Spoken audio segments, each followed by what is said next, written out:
Hello students और जो भी गार्जियंस इस वीडियो को देख रहे हैं, सेशन को देखने जा रहे हैं, यहाँ पे कुछ ऑफलाइन भी बच्चे हमारे साथ प्रेजेंट हैं। तो गार्जियंस और जो टीचर्स इस वीडियो को देखने जा रहे हैं, सेशन को देखने जा रहे हैं, उनको भी मैं प्रणाम करता हूँ। मेरा नाम विनीत पांडे और लास्ट 7 to 8 ईयर से क्लास 9 to 12 स्टूडेंट्स को physics, chemistry and mathematics offline classrooms में पढ़ा रहा हूँ।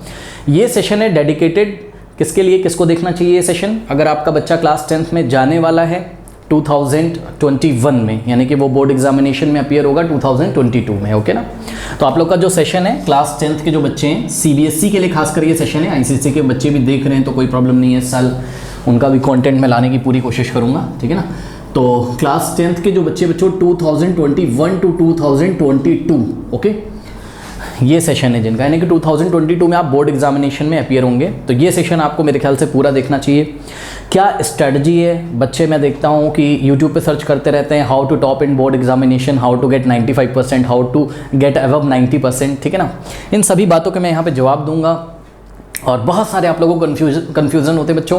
मैं अपना एक्सपीरियंस यहाँ पे सब कुछ बदलते हुए सीबीएसई में मैंने देखा है लास्ट 7 से 8 से 10 सालों में बहुत सारे पैटर्न आए हैं यहाँ पे सीबीएसई में, बहुत सारे चेंजेस आए हैं, ठीक है। तो मैं आपको यहाँ पे सारी चीज़ें बताऊँगा कि कौन सी आपको बुक्स पढ़नी है, ठीक है ना, लास्ट 10 ईयर्स कौन से करने हैं। तो सारी बातों का, सारे कन्फ्यूज़न का मैं यहाँ सोल्यूशन देने की कोशिश करूँगा। जो ऑफलाइन भी बच्चे आज हमारे साथ जुड़े हुए हैं, ठीक है, और ऑनलाइन भी जो बच्चे जुड़े हुए हैं, तो इस सेशन को आप लोग पूरा देखिए, ठीक है ना। ओके, तो स्टार्ट करते हैं। बट उसके पहले, सबसे पहले मैं आप लोगों को बच्चों दिखाना चाहूँगा। मान लीजिए हमारे पास एक ग्लास है ऐसा, ठीक है ना, जो कि हमने लास्ट सेशन में भी बात करी थी। क्लास 9th के बच्चों के लिए भी एक ग्लास है हमारे पास ये, और इस ग्लास में अगर पहले से ही पानी भरा हो, ठीक है ना, ये देखिए, इसमें अगर पूरा ऐसा पानी से भरा हुआ ग्लास है ये, करेक्ट। और मैं इसमें अगर और पानी डालूँ तो पानी कहाँ जाएगा बताइए? पानी निकल जाएगा, बाहर निकल जाएगा, सही है। तो आप ये सेशन जब देखने जा रहे हैं, ठीक है, तो प्लीज़ मेक श्योर कि आपके पास टाइम हो, आप कॉन्सेंट्रेट करके सेशन को देखें। बहुत सारी मैं यहाँ पे बातें करूँगा और जो बातें छूट जाएंगी आप कमेंट करके बताइएगा, तो उसके लिए मैं नेक्स्ट एक सेशन कर दूंगा, मैं एक वीडियो उसके लिए भी ले आऊँगा। समय समय पे मैं वीडियो लाता रहूँगा, ठीक है ना। तो ये ग्लास अगर पानी से भरा है, इसमें अगर पानी में डालता हूँ बच्चों तो ये बाहर चला जाता है। तो सबसे पहले तो आपके दिमाग में जो भी बातें इस टाइम चल रही हैं, आप अगर अभी फ्री नहीं हो, आपका माइंड फ्री नहीं, तो थोड़ा सा 2 मिनट आप वीडियो को पॉज करिए, आप लोग भी 2 मिनट शांत रहिए, सारी बातों को निकालिए और यहाँ पे कॉन्सेंट्रेट करिए, ठीक है। बिकॉज ये पानी ग्लास से नहीं निकालोगे, अपने माइंड से जो फालतू के भी विचार चल रहे होंगे उसको नहीं निकालोगे तो मेरी बातें आपको समझ में नहीं आएंगी, ठीक है ना। तो तैयार हैं, स्टार्ट करें? ओके, तो स्टार्ट करते हैं बच्चों। देखिए यहाँ पे सबसे पहले आप लोग क्लास 10th में गए हैं, तो मैं थोड़ा सा डिस्कस करना चाहूँगा कि क्लास 9 में कहीं ना कहीं कोविड था और पढ़ाई आप लोगों की डिस्टर्ब हो गई, ऑनलाइन क्लासेस जो भी चली, ठीक है, बहुत सारे डिस्टर्बेंस यहाँ पे हुए हैं, ठीक है ना। बट उनसे देखिए परेशान होने की, घबराने की ज़रूरत नहीं है। सारी बातों का मैं आपको सॉल्यूशन बताऊंगा। अगर क्लास 9th में आपने अच्छे से पढ़ाई नहीं कर पाया, जो कि कहीं ना कहीं डिस्टर्ब हो गई, तो मैं आपको बताऊंगा क्या अभी भी आपके 90+ आ सकते हैं। बिल्कुल बच्चों, 90+ क्या, आपके 95 से ऊपर आ सकते हैं। इवन कोई भी बच्चा हो, कोई भी बच्चा इस वीडियो को देख रहा हो, कोई बच्चा यहाँ बैठा हो, ठीक है ना, आप बोर्ड एग्जामिनेशन में पक्का टॉप कर सकते हैं, ठीक है। आप अपने आप को ये मत समझो कि मैं तो क्लास में फर्स्ट नहीं आता, हाँ, या तो मैं एवरेज स्टूडेंट हूँ, ऐसा कुछ नहीं है। अभी से सेशन स्टार्ट हुआ है, अभी से लग जाइए, अभी से सबके लिए बच्चों बराबर टाइम है, सारे बच्चों के लिए बराबर टाइम है। 2 तरीके के स्टूडेंट्स होंगे जो आज से ही लग जाएंगे सेशन को देखने के बाद, हाँ, और दूसरा टाइप का जो स्टूडेंट होगा वो अभी पहले मस्ती करेगा, होली दिवाली सब मनाएगा अच्छी तरीके से, और फिर लास्ट में जब बोर्ड एग्जामिनेशन बचते हैं, जब 2 या 3 महीने बचते हैं, तब आप लोग तैयार करना शुरू करते हो। 90% स्टूडेंट का यही हाल है, ठीक है ना। तो बच्चों ऐसे प्रिपरेशन हमको नहीं करनी, लास्ट 2 मंथ में हमको प्रिपरेशन नहीं करनी है, ठीक है, हमको शुरू से लगना है। और आप विश्वास मानिए, अगर आप शुरू से लगेंगे बच्चों, ठीक है ना, बहुत ही अच्छे आपके बेसिक क्लियर होंगे, गारंटी देता हूं। आप शुरू से लग जाइए और परसेंटेज की आप चिंता मत करिए, परसेंटेज की आप चिंता मत करिए। जो स्ट्रेटजीज मैं बता रहा हूं बच्चों, उसमें आप शुरू से लग जाइए। आजकल मैं देख रहा हूँ मेरे चैनल पे काफ़ी ट्रैफिक आ रहा है क्लास 10th में, क्योंकि आजकल बोर्ड एग्जामिनेशन आने वाला है और बच्चे बोलते हैं काश आपका चैनल मेरे को पहले मिल गया होता। तो बच्चों चैनल तो पहले से ही अवेलेबल है, आप लोगों ने खोजने की कोशिश ही नहीं करी, ठीक है। बहरहाल अब जो नए बच्चे हम उनके लिए यहाँ पे बात कर रहे हैं कि आप लोग कैसे अच्छा परफॉर्म करोगे, ठीक है बच्चों। मेनली बच्चों यहाँ मैं बात करूँगा फिजिक्स, केमिस्ट्री एंड मैथमेटिक्स की, और कोशिश करेंगे इस साल बायोलॉजी का भी कॉन्टेंट यूट्यूब पर लेके आएँ। वैसे मैंने बहुत सारी वीडियोज़ बना रखी हैं जिसमें डिस्कस किया कि बायोलॉजी को कैसे हम लोग पढ़ें, ठीक है ना। आइए स्टार्ट करते हैं, ठीक है। सबसे पहले हम लेंगे बच्चों यहाँ पर कि फिजिक्स को कैसे पढ़ना है, फिर बीच बीच में बहुत सारी बातें बताऊंगा आपको, मैं आपको बुक्स के बारे में भी यहाँ पे बताऊंगा, ठीक है। फिर मैं आपको बताऊंगा केमिस्ट्री कैसे पढ़नी है, फिर मैं आपको बताऊंगा कि मैथमेटिक्स कैसे पढ़नी है। और जो हमारे ऑनलाइन बच्चे हैं वो हमारे चैनल से पूरा कंटेंट बच्चों पढ़ सकते हैं, बहुत ही डिटेल में मैंने पढ़ाया हुआ। और हाँ, यहाँ पे सेशन में हम डिस्कस करेंगे कि कौन कौन सी आप लोगों को बच्चों गलतियाँ नहीं करनी है। आप लोग यूट्यूब पे या ऑनलाइन पढ़ते टाइम बहुत सारी गलतियाँ करते हैं, मिस्टेक्स करते हैं, जिससे आप लोग तो अभी बच्चे हो, आप लोग छलावे में फंस जाते हो लोगों के, और आपके कहीं ना कहीं रिजल्ट खराब हो जाता है, पढ़ाई से आपका टच धीरे धीरे छूटने लगता है। तो इन सब चीज़ों से थोड़ा सा सावधान रहिए। जो ऑफलाइन बच्चे आ रहे हैं मैं उनको भी यहाँ पे सारी चीज़ें बताऊंगा। आइए स्टार्ट करते हैं। तो फिजिक्स से स्टार्ट करते हैं सबसे पहले, ठीक है बच्चों। फिजिक्स में देखिए बच्चों, आपको कुछ चैप्टर्स मिलेंगे। मैं आपको बता दूं कि light reflection and refraction, human I and colourful world, electricity, magnetic effect of electric current, sources of energy, कैसे इनको पढ़ना है। अब देखिए बच्चों, बहुत सारे बच्चे यहाँ पर बोलेंगे सर कुछ सिलेबस अभी रिड्यूस होके आएगा, तो लाइए मैं इंतजार कर लेता हूँ, सीबीएसई सिलेबस रिड्यूस करके हमको जुलाई तक देगा, 30% रिड्यूस था लास्ट ईयर, क्या इस साल भी होगा। ये सारे क्वेश्चंस पहले तो अपने दिमाग से आप निकाल दो, क्योंकि देखो बच्चों, मेरा एक सवाल, क्लास 10th का सिलेबस है तो आपके अकॉर्डिंग बहुत, लेकिन क्लास 11 के कंपैरिजन में ये सिलेबस बहुत कम है ये क्लास 11 के कंपैरिजन में, ठीक है ना। अब मेरी बात सुनो थोड़ी देर के लिए, मान लो बच्चों सिलेबस रिड्यूस भी कर दिया जाए, कोई दिक्कत नहीं है, तो क्या आप इंतजार करोगे जब रिड्यूस होगा तो हम पढ़ेंगे। और मेरी जो पर्सनल राय है वो ये समझिए कि सिलेबस अगर रिड्यूस भी हो गया ना बच्चों, आप लोग शुरू से पढ़िए और सारा पढ़िए। ये क्या बोल रहे हैं सर, सुन लीजिए, शुरू से पढ़िए, सारा पढ़िए। क्यों? ऐसा तो है नहीं कि सिर्फ 10th का बोर्ड एग्जामिनेशन ही देना है। और एक बात बताऊं, बोर्ड एग्जामिनेशन देते टाइम भी बच्चों टॉपिक्स एक दूसरे से इंटर रिलेटेड है। इवन जो टॉपिक्स कट हो गए हैं ना, उनको भी पढ़ना जरूरी है। बात समझिए जरा। वो अलग बात है कि रिवीजन के टाइम आपने टिक लगा के रखा है कि हाँ भाई ये 30% सिलेबस रिड्यूस है और हमको इस पर ज़्यादा ध्यान नहीं देना, वो अलग बात है कि रिवीजन के टाइम आपने जो सीबीएसई ने आपको बता दिया जुलाई में, आप उसको ही रिवाइज कर रहे हो जाके, वो बच्चों अलग बात है। लेकिन आपको पढ़ना पूरा है। क्यों पढ़ना है? 10th का बोर्ड एग्जामिनेशन ही थोड़ी ना देना है, 11th की भी तो पढ़ाई करनी है, हाँ 12th की भी तो करनी है, ठीक है ना। और आगे किसी कंपटीशन को बीट भी करना है आपको, ठीक है ना। तो बच्चों आपको सारा पढ़ना है। पहली बात तो ये, मेरी बात एक नोट कर लीजिए, शुरू में आपको सारा पढ़ना है। रिवीजन के टाइम आप रिड्यूस वाला कट कर दीजिएगा, जब सिलेबस जैसा भी आएगा इस साल वो आपको इन्फॉर्म कर दिया जाएगा, ठीक है। तो आइए स्टार्ट करते हैं फिजिक्स। अब देखो फिजिक्स को कैसे स्टार्ट करें सर। देखो बच्चों, जो बच्चे ऑनलाइन तैयारी कर रहे हैं, ठीक है, किसी कोचिंग वगैरह में नहीं जाते हैं, तो मैं उनको रेफर करूंगा कि आपको 3 काम करने हैं। पैटर्न देखिए, कुछ भी पढ़ना है तो आपको कैसे पढ़ना है, बात समझो बच्चों। सबसे पहले आपको क्या देखना है? सबसे पहले आपको देखने हैं वीडियोस, ठीक है ना। किसके वीडियोस देखने सर? चैप्टर जो मैं बताऊँ ना उस हिसाब से आपको एक चैप्टर पकड़ना है। कैसे कैसे पढ़ना मैं आपको बताऊंगा। एक चैप्टर आपको पकड़ना है, उसके आपको वीडियोस देखने हैं, ठीक है, मतलब जहाँ पे क्लासेस कराई गई हैं, ठीक है। अब ये सारे वीडियोस के सर लिंक कहाँ मिलेंगे, कैसे पता चलेगा सर मुझे इन वीडियोस के बारे में? तो बच्चों हमारे चैनल पे पूरा कंटेंट अपलोडेड है। किसी भी लेटेस्ट वीडियो के कमेंट सेक्शन में पिन कमेंट को आप चेक करोगे ना, वहाँ पे रीड मोर पे क्लिक करोगे, हर एक लिंक दे रखा, मैं कम्युनिटी के टैब में भी यार डाल दूंगा। फिर भी अगर आपको परेशानी है तो आप मेरे व्हाट्सएप नंबर 750, ऑफलाइन जो बच्चे आते हैं उनको तो कोई प्रॉब्लम नहीं है, ऑनलाइन जो बच्चे हमारे 7503644171, इस नंबर पर आप व्हाट्सएप करके लिंक यहाँ से मांग सकते हैं। यहाँ से कोई आपको लिंक कोई ना कोई सेंड कर देगा, ठीक है ना। ओके, तो सबका रिप्लाई किया था, उसके लिए परेशान हो। सबसे पहले आपको बच्चों वीडियोस देखने हैं। और वीडियो किस तरीके से देखने हैं?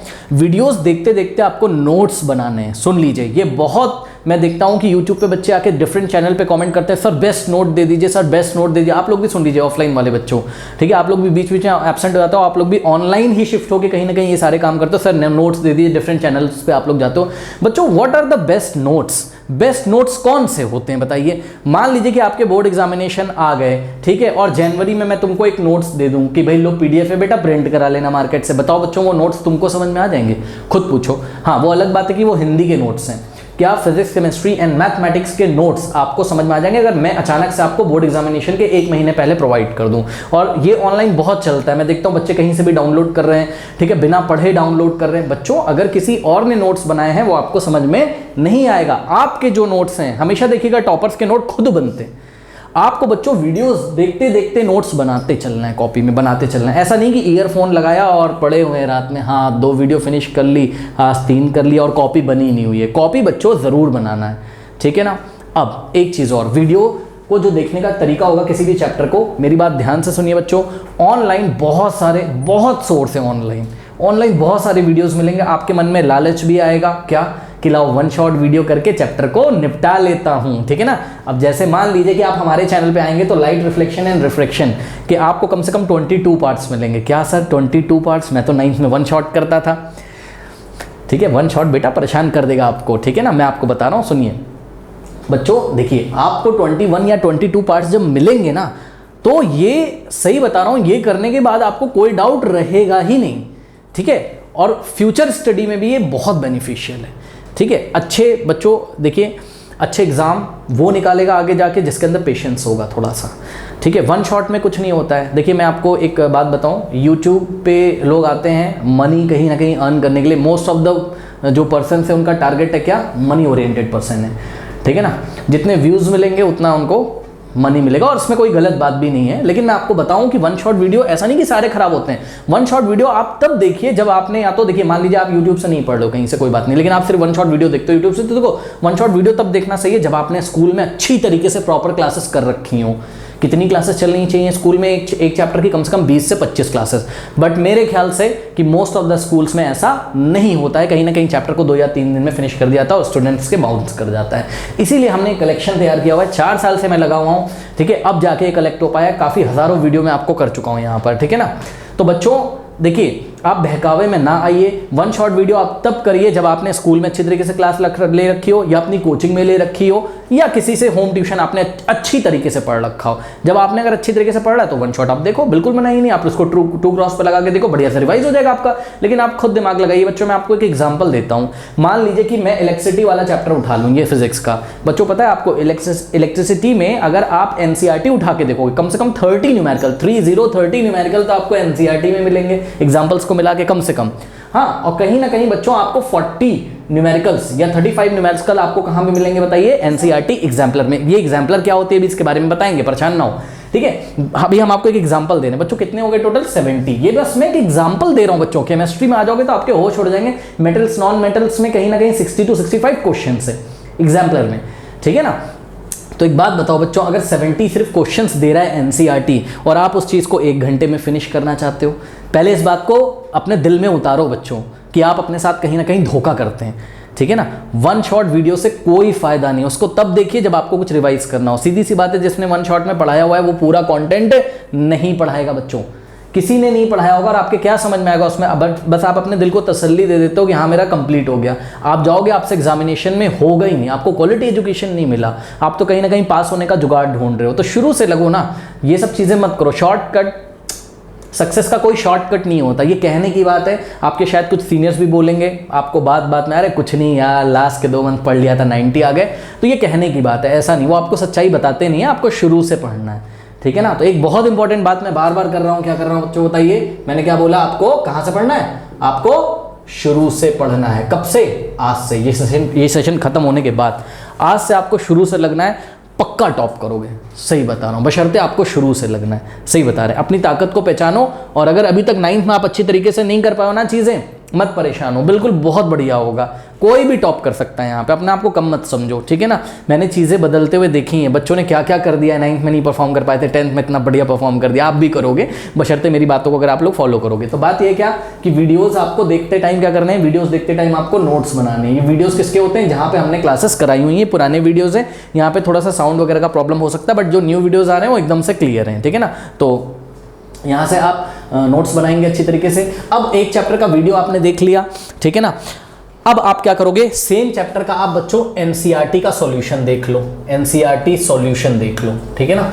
एनसीईआरटी सॉल्यूशंस के वीडियो देख लो, कोई भी चैप्टर आप फॉलो करो। तो ये पैटर्न आपको फॉलो करना है। क्या करना है, वीडियोस देखने, नोट्स बनाने कॉपी में, फिर एनसीईआरटी सॉल्यूशन के वीडियोस देखने। सर क्या मैं एनसीईआरटी सॉल्यूशंस खुद नहीं कर सकता? कर सकते हो आप, लेकिन मैं बता रहा हूँ, पता है बच्चों, मैंने एनसीईआरटी सॉल्यूशंस को जब डिस्कस किया है ना बच्चों, आप लोग भी जो ऑफलाइन बच्चे आ रहे हैं, क्योंकि यहाँ पे इतना टाइम नहीं होता कि कोई टीचर आपको सारा सब कुछ कराए, ठीक है ना। तो जब भी आप लोग को टाइम मिले, देखिए मैं ऑनलाइन बच्चों को बोल रहा हूँ, ऑफलाइन को मैं बोल रहा हूँ, इसीलिए मैंने ये मटेरियल ही तैयार किया बच्चों। ये मैंने बहुत मेहनत से तैयार किया, 4 साल लग के इसी में, कि एक बार मेरा कंटेंट तैयार हो जाएगा तो मेरे ऑफलाइन के भी बच्चे हैं और ऑनलाइन के बच्चे हैं, बहुत अच्छी तरीके से वो चीज़ें कर सकते हैं। इसमें क्या खासियत है एनसीईआरटी सॉल्यूशंस में? एनसीईआरटी सॉल्यूशंस में बच्चों ये खासियत है, एक तो आप अपने आप कर सकते हो और एक वीडियो देख के कर सकते हो। मैं वीडियो क्यों देखने के लिए बोल रहा हूँ, सुनो, मैं इसलिए देखने के लिए बोल रहा हूँ बच्चों, पता है जब कोई क्वेश्चन आता है ना, मैंने बहुत डिटेल में डिस्कस किया हुआ है, उस क्वेश्चन में मैं ये भी बता दूंगा कि बोर्ड एग्जामिनेशन में इस क्वेश्चन में और क्या पूछ सकता है, क्योंकि बोलते हैं ना कि एनसीईआरटी एग्जाम्पलर के बाहर नहीं आएगा, ठीक है ना। सच बात है ये कि उससे बाहर नहीं आता है, लेकिन आप लोग समझ ही नहीं पाते हो, ठीक है, कि वो पूछना क्या चाहते हैं।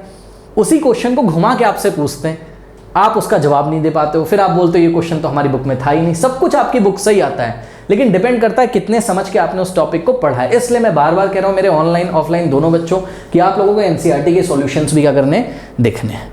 ये मैंने बहुत मेहनत से बनाया हुआ, आप लोग फॉलो करिएगा, ठीक। फिर सेम चैप्टर का आपको क्या कर लेना है, एनसीईआरटी एग्जाम्पलर कर लेना है। ये क्या होता है सर? अब सुनो, जिन बच्चों को नहीं पता मैं आपको बता दूं बच्चों, शायद आपके स्कूल में भी नहीं बताया जाता है, मैं आपको बता दूं कि एनसीईआरटी के साथ साथ आपको एनसीईआरटी एग्जाम्पलर के सॉल्यूशन करने बच्चों। आप लोग में से कितने बच्चों को पता है, बताइए एनसीईआरटी एग्जाम्पलर के बारे में? सबको पता है? हाँ, बहरहाल यहाँ आते हो तो पता ही है। क्या इससे पहले पता था जब यहाँ से बाहर थे? बताइए, एनसीईआरटी एग्जाम्पलर के बारे में नहीं पता था, ठीक है ना। तो बच्चों देखिए, एनसीईआरटी के साथ साथ एनसीईआरटी एग्जाम्पलर भी आप मार्केट से ले लीजिए, ठीक है ना। इसमें बड़े क्वालिटी क्वेश्चंस दिए होते हैं बच्चों, ठीक है ना, बहुत बढ़िया बढ़िया इसमें न्यूमेरिकल दिए होते हैं, सारे कॉन्सेप्ट्स को ये कवर करता है। देखिए मैं बताऊं आपको, आप मार्केट से डिफरेंट टाइप के जो क्वेश्चन बैंक लेते हो ना, सीबीएसई के डिफरेंट टाइप के आप क्वेश्चन बैंक बाजार से खरीद लेते हो जब बोर्ड एग्जामिनेशन आते हैं, आप कभी भी उठा के देखिएगा उन क्वेश्चन बैंक के जो क्वेश्चन होते हैं वो कहाँ से आए होते हैं? एनसीईआरटी एग्जाम्पलर, जो सीबीएसई ने लगा के रखा है, और बेचारे को बच्चे को यही नहीं पता कि एनसीईआरटी एग्जाम्पलर क्या होता है। बताइए, क्वेश्चन बैंक के बारे में आपको पता है और आपको एनसीईआरटी एग्जाम्पलर नहीं पता, कितनी अजीब सी बात है। हाँ, अच्छा, एनसीईआरटी एग्जाम्पलर भी दो तरीके के होंगे, सुन लीजिए। एक तो मार्केट में आएगा किसी प्राइवेट पब्लिकेशन का, ठीक है, वो आप ले सकते हो, मैं मना नहीं कर रहा हूँ, ठीक है ना। बट जब वो आप लेंगे तो उसमें कुछ क्वेश्चंस के आंसर रॉन्ग होते हैं, ठीक है। आप हमारे सॉल्यूशन में देखिएगा, मैंने पूरा गूगल से रिसर्च करके ढंग से आंसर लिखाए हुए करेक्ट करके, मतलब बहुत गलत नहीं होता है, लेकिन कुछ क्वेश्चंस के आंसर्स वहाँ पे रॉन्ग है। कुछ चीज़ें प्रूफ करने के लिए आई हैं तो वो गलत तरीके से वहाँ पे प्रिंट है, बच्चे वही लर्न करके मतलब रट के चले जाते हैं, ठीक है ना। तो आप वीडियोस में देखिएगा, वहाँ पे आपको करेक्शन करके पूरा सोल्यूशन मिलेगा। मैं 4 साल से इसी पे काम कर रहा हूँ, मैं बार बार बता रहा हूँ, मैंने बहुत मेहनत करी इस कंटेंट पे, ठीक है ना। तो बच्चों आपको एनसीईआरटी एग्जाम्पलर, मैंने बताया 2 तरीके के होते हैं, एक होता है प्राइवेट पब्लिकेशन, ठीक है, कोई प्राइवेट पब्लिकेशन का आप खरीद सकते हो, मैं मना नहीं कर रहा हूं प्राइवेट पब्लिकेशन का। दूसरा होता है बच्चों जो गवर्नमेंट लगा के रखती है, यानी कि एनसीईआरटी ने खुद ही प्रिंट किया हुआ है उसको, एनसीईआरटी एग्जाम्पलर को। जैसा बच्चों आपका एनसीईआरटी का कवर होता है ना, कोई एनसीईआरटी होगी हमारे पास, यहाँ पे देखिए क्लास 12 की, कुछ एनसीईआरटी का जैसा पेज होता है जो आप बाजार से खरीदते हो एनसीईआरटी, ऐसा ही पेज किसका होगा? एग्जाम्पलर का। ऐसा पेज वाला अगर एनसीईआरटी जिसमें प्रिंट होता है वो अगर आपको मिल जाए एनसीईआरटी वाला, वो बेस्ट है। सर ये क्यों बता रहे हैं सर? इसलिए बता रहा हूं बच्चों, क्योंकि देखिए जब हम मैथमेटिक्स की बात करेंगे, मैथमेटिक्स में जो एनसीईआरटी एग्जाम्पलर होगा ना, उसमें बच्चों कुछ सैंपल प्रॉब्लम दी होती है। मैं आपको बता दूं सैंपल प्रॉब्लम क्या होता है। सैंपल प्रॉब्लम ठीक उसी तरीके से आप समझ सकते हैं जैसे आप एनसीईआरटी पढ़ते हो ना बच्चों, तो एनसीईआरटी जब आप पढ़ते हो तो आपके चैप्टर, मैथ का चैप्टर स्टार्ट होने से पहले 4 या 5 वो देते हैं, क्या नाम है, एग्जाम्पल देते हैं, आपने देखा है ना। तो उन्हीं एग्जाम्पल्स को एनसीईआरटी एग्जाम्पलर में एग्जाम्पल नहीं बोला गया, क्या बोला गया है? Sample problem. बहुत इंपॉर्टेंट होते हैं सैंपल प्रॉब्लम, हाँ, बहुत सारे बच्चों को पता ही नहीं होता है। जैसे ही बच्चों चैप्टर स्टार्ट होता है तो उन सैंपल प्रॉब्लम को तो आपको जरूर करना, मैंने करवाया हुआ है, हर एक चैप्टर का मैंने कराया हुआ है, ठीक है ना। मैं 4 साल से ही कर रहा हूं, मैं बार बार बताता रहा हूं मैं, ठीक है। बहुत ही दमदार कंटेंट यहाँ पे बहुत मेहनत से मैंने तैयार किया हुआ है। तो अगर आप बच्चों प्राइवेट पब्लिकेशन की बुक लेते हैं ना, तो आपको मैथ्स में साइंस में तो कोई दिक्कत नहीं, क्योंकि साइंस में सैंपल प्रॉब्लम नहीं होते, साइंस में सिंपल ही एक्सरसाइज होती है, तो आपको प्राइवेट पब्लिकेशन में भी मिलेगा, गवर्नमेंट वाले में भी मिलेगा, ठीक है ना। लेकिन मैथ्स में क्या प्रॉब्लम है, अगर आप प्राइवेट पब्लिकेशन वाला खरीद लोगे बच्चों, तो वो लोग सैंपल प्रॉब्लम नहीं देते हैं वहाँ पे, फिर सैंपल प्रॉब्लम आपका मिस हो जाता है, ठीक है, वो आप फिर नहीं करते हो, छोड़ के चले आते हो, तो बहुत इंपॉर्टेंट होता है, ठीक है।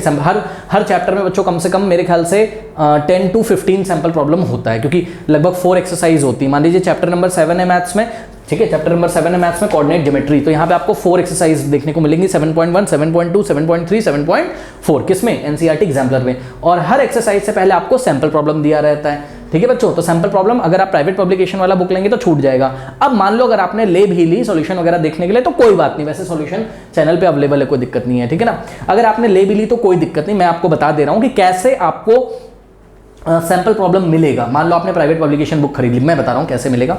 मैं एक काम करूंगा, डिस्क्रिप्शन में मैं आपको एक लिंक दे दूंगा, एनसीईआरटी एग्जाम्पलर की एक गवर्नमेंट की वेबसाइट है, वहां से आप इसका पीडीएफ डाउनलोड कर लो, पीडीएफ डाउनलोड करके आप सैंपल प्रॉब्लम वहां से देख लीजिए, कोई दिक्कत नहीं है, वहां से भी आपको मिल जाएगा, ठीक है ना। तो ये हम आपको लगा देंगे। बहरहाल तो क्या क्या करना है, किसी भी चैप्टर को पढ़ने से पहले बताइए, वीडियोस देखने, वीडियोस बनाते टाइम क्या करना है, देखते टाइम नोट्स लेने, ठीक है ना। और हाँ, ये एक दिन का गेम नहीं है। आपके बहुत सारे दोस्त बोलेंगे अरे यार ये तो बहुत ईजी चैप्टर है यार, मैंने तो 2 घंटे में कर 4 घंटे में फिनिश हो गया यार। भाई देखो ये सब छलावा है, इस तरीके से रट के आप एक बार को, चलो मैं कह रहा हूँ आप एग्जामिनेशन में मार्क्स भी ले आएंगे, 80% आपके आ भी गए, ठीक है ना बच्चों। लेकिन आप आगे जाके धोखा खाएंगे क्लास 11th में, और आपका टीचर आपसे बोलेगा कि क्या आपने 10th क्लास में ये नहीं पढ़ा, और इतना ही बोलते वो आगे बढ़ जाएगा। हाँ, और आप बोलोगे अरे यार ये मैंने कब पढ़ा यार, हाँ, फिर आपका आगे टॉपिक भी छूटता रहेगा, है ना। इस तरीके से आप थोड़ा सा बेसिक बना के चलो, अभी क्या दिक्कत है, अभी तो पूरा 1 साल बचा, अच्छे से पढ़ो ना। शॉर्ट आउट के चक्कर में क्या पढ़ना, क्या कर लोगे शॉर्ट में पढ़ के, बताओ। अगर शॉर्ट में ही पढ़ना होता तो एक बात बताओ बच्चों, CBSE बोलता कि क्या करो, 2 महीने में 9th कर लो, 2 महीने में 10th कर लो, 2 महीने में 11th कर लो और 2 महीने में 12th कर लो। कितने महीने लगे टोटल? 8 महीने। 8 महीने में बच्चे ने 4 साल की पढ़ाई कर ली, जो कि आप लोग करते हो।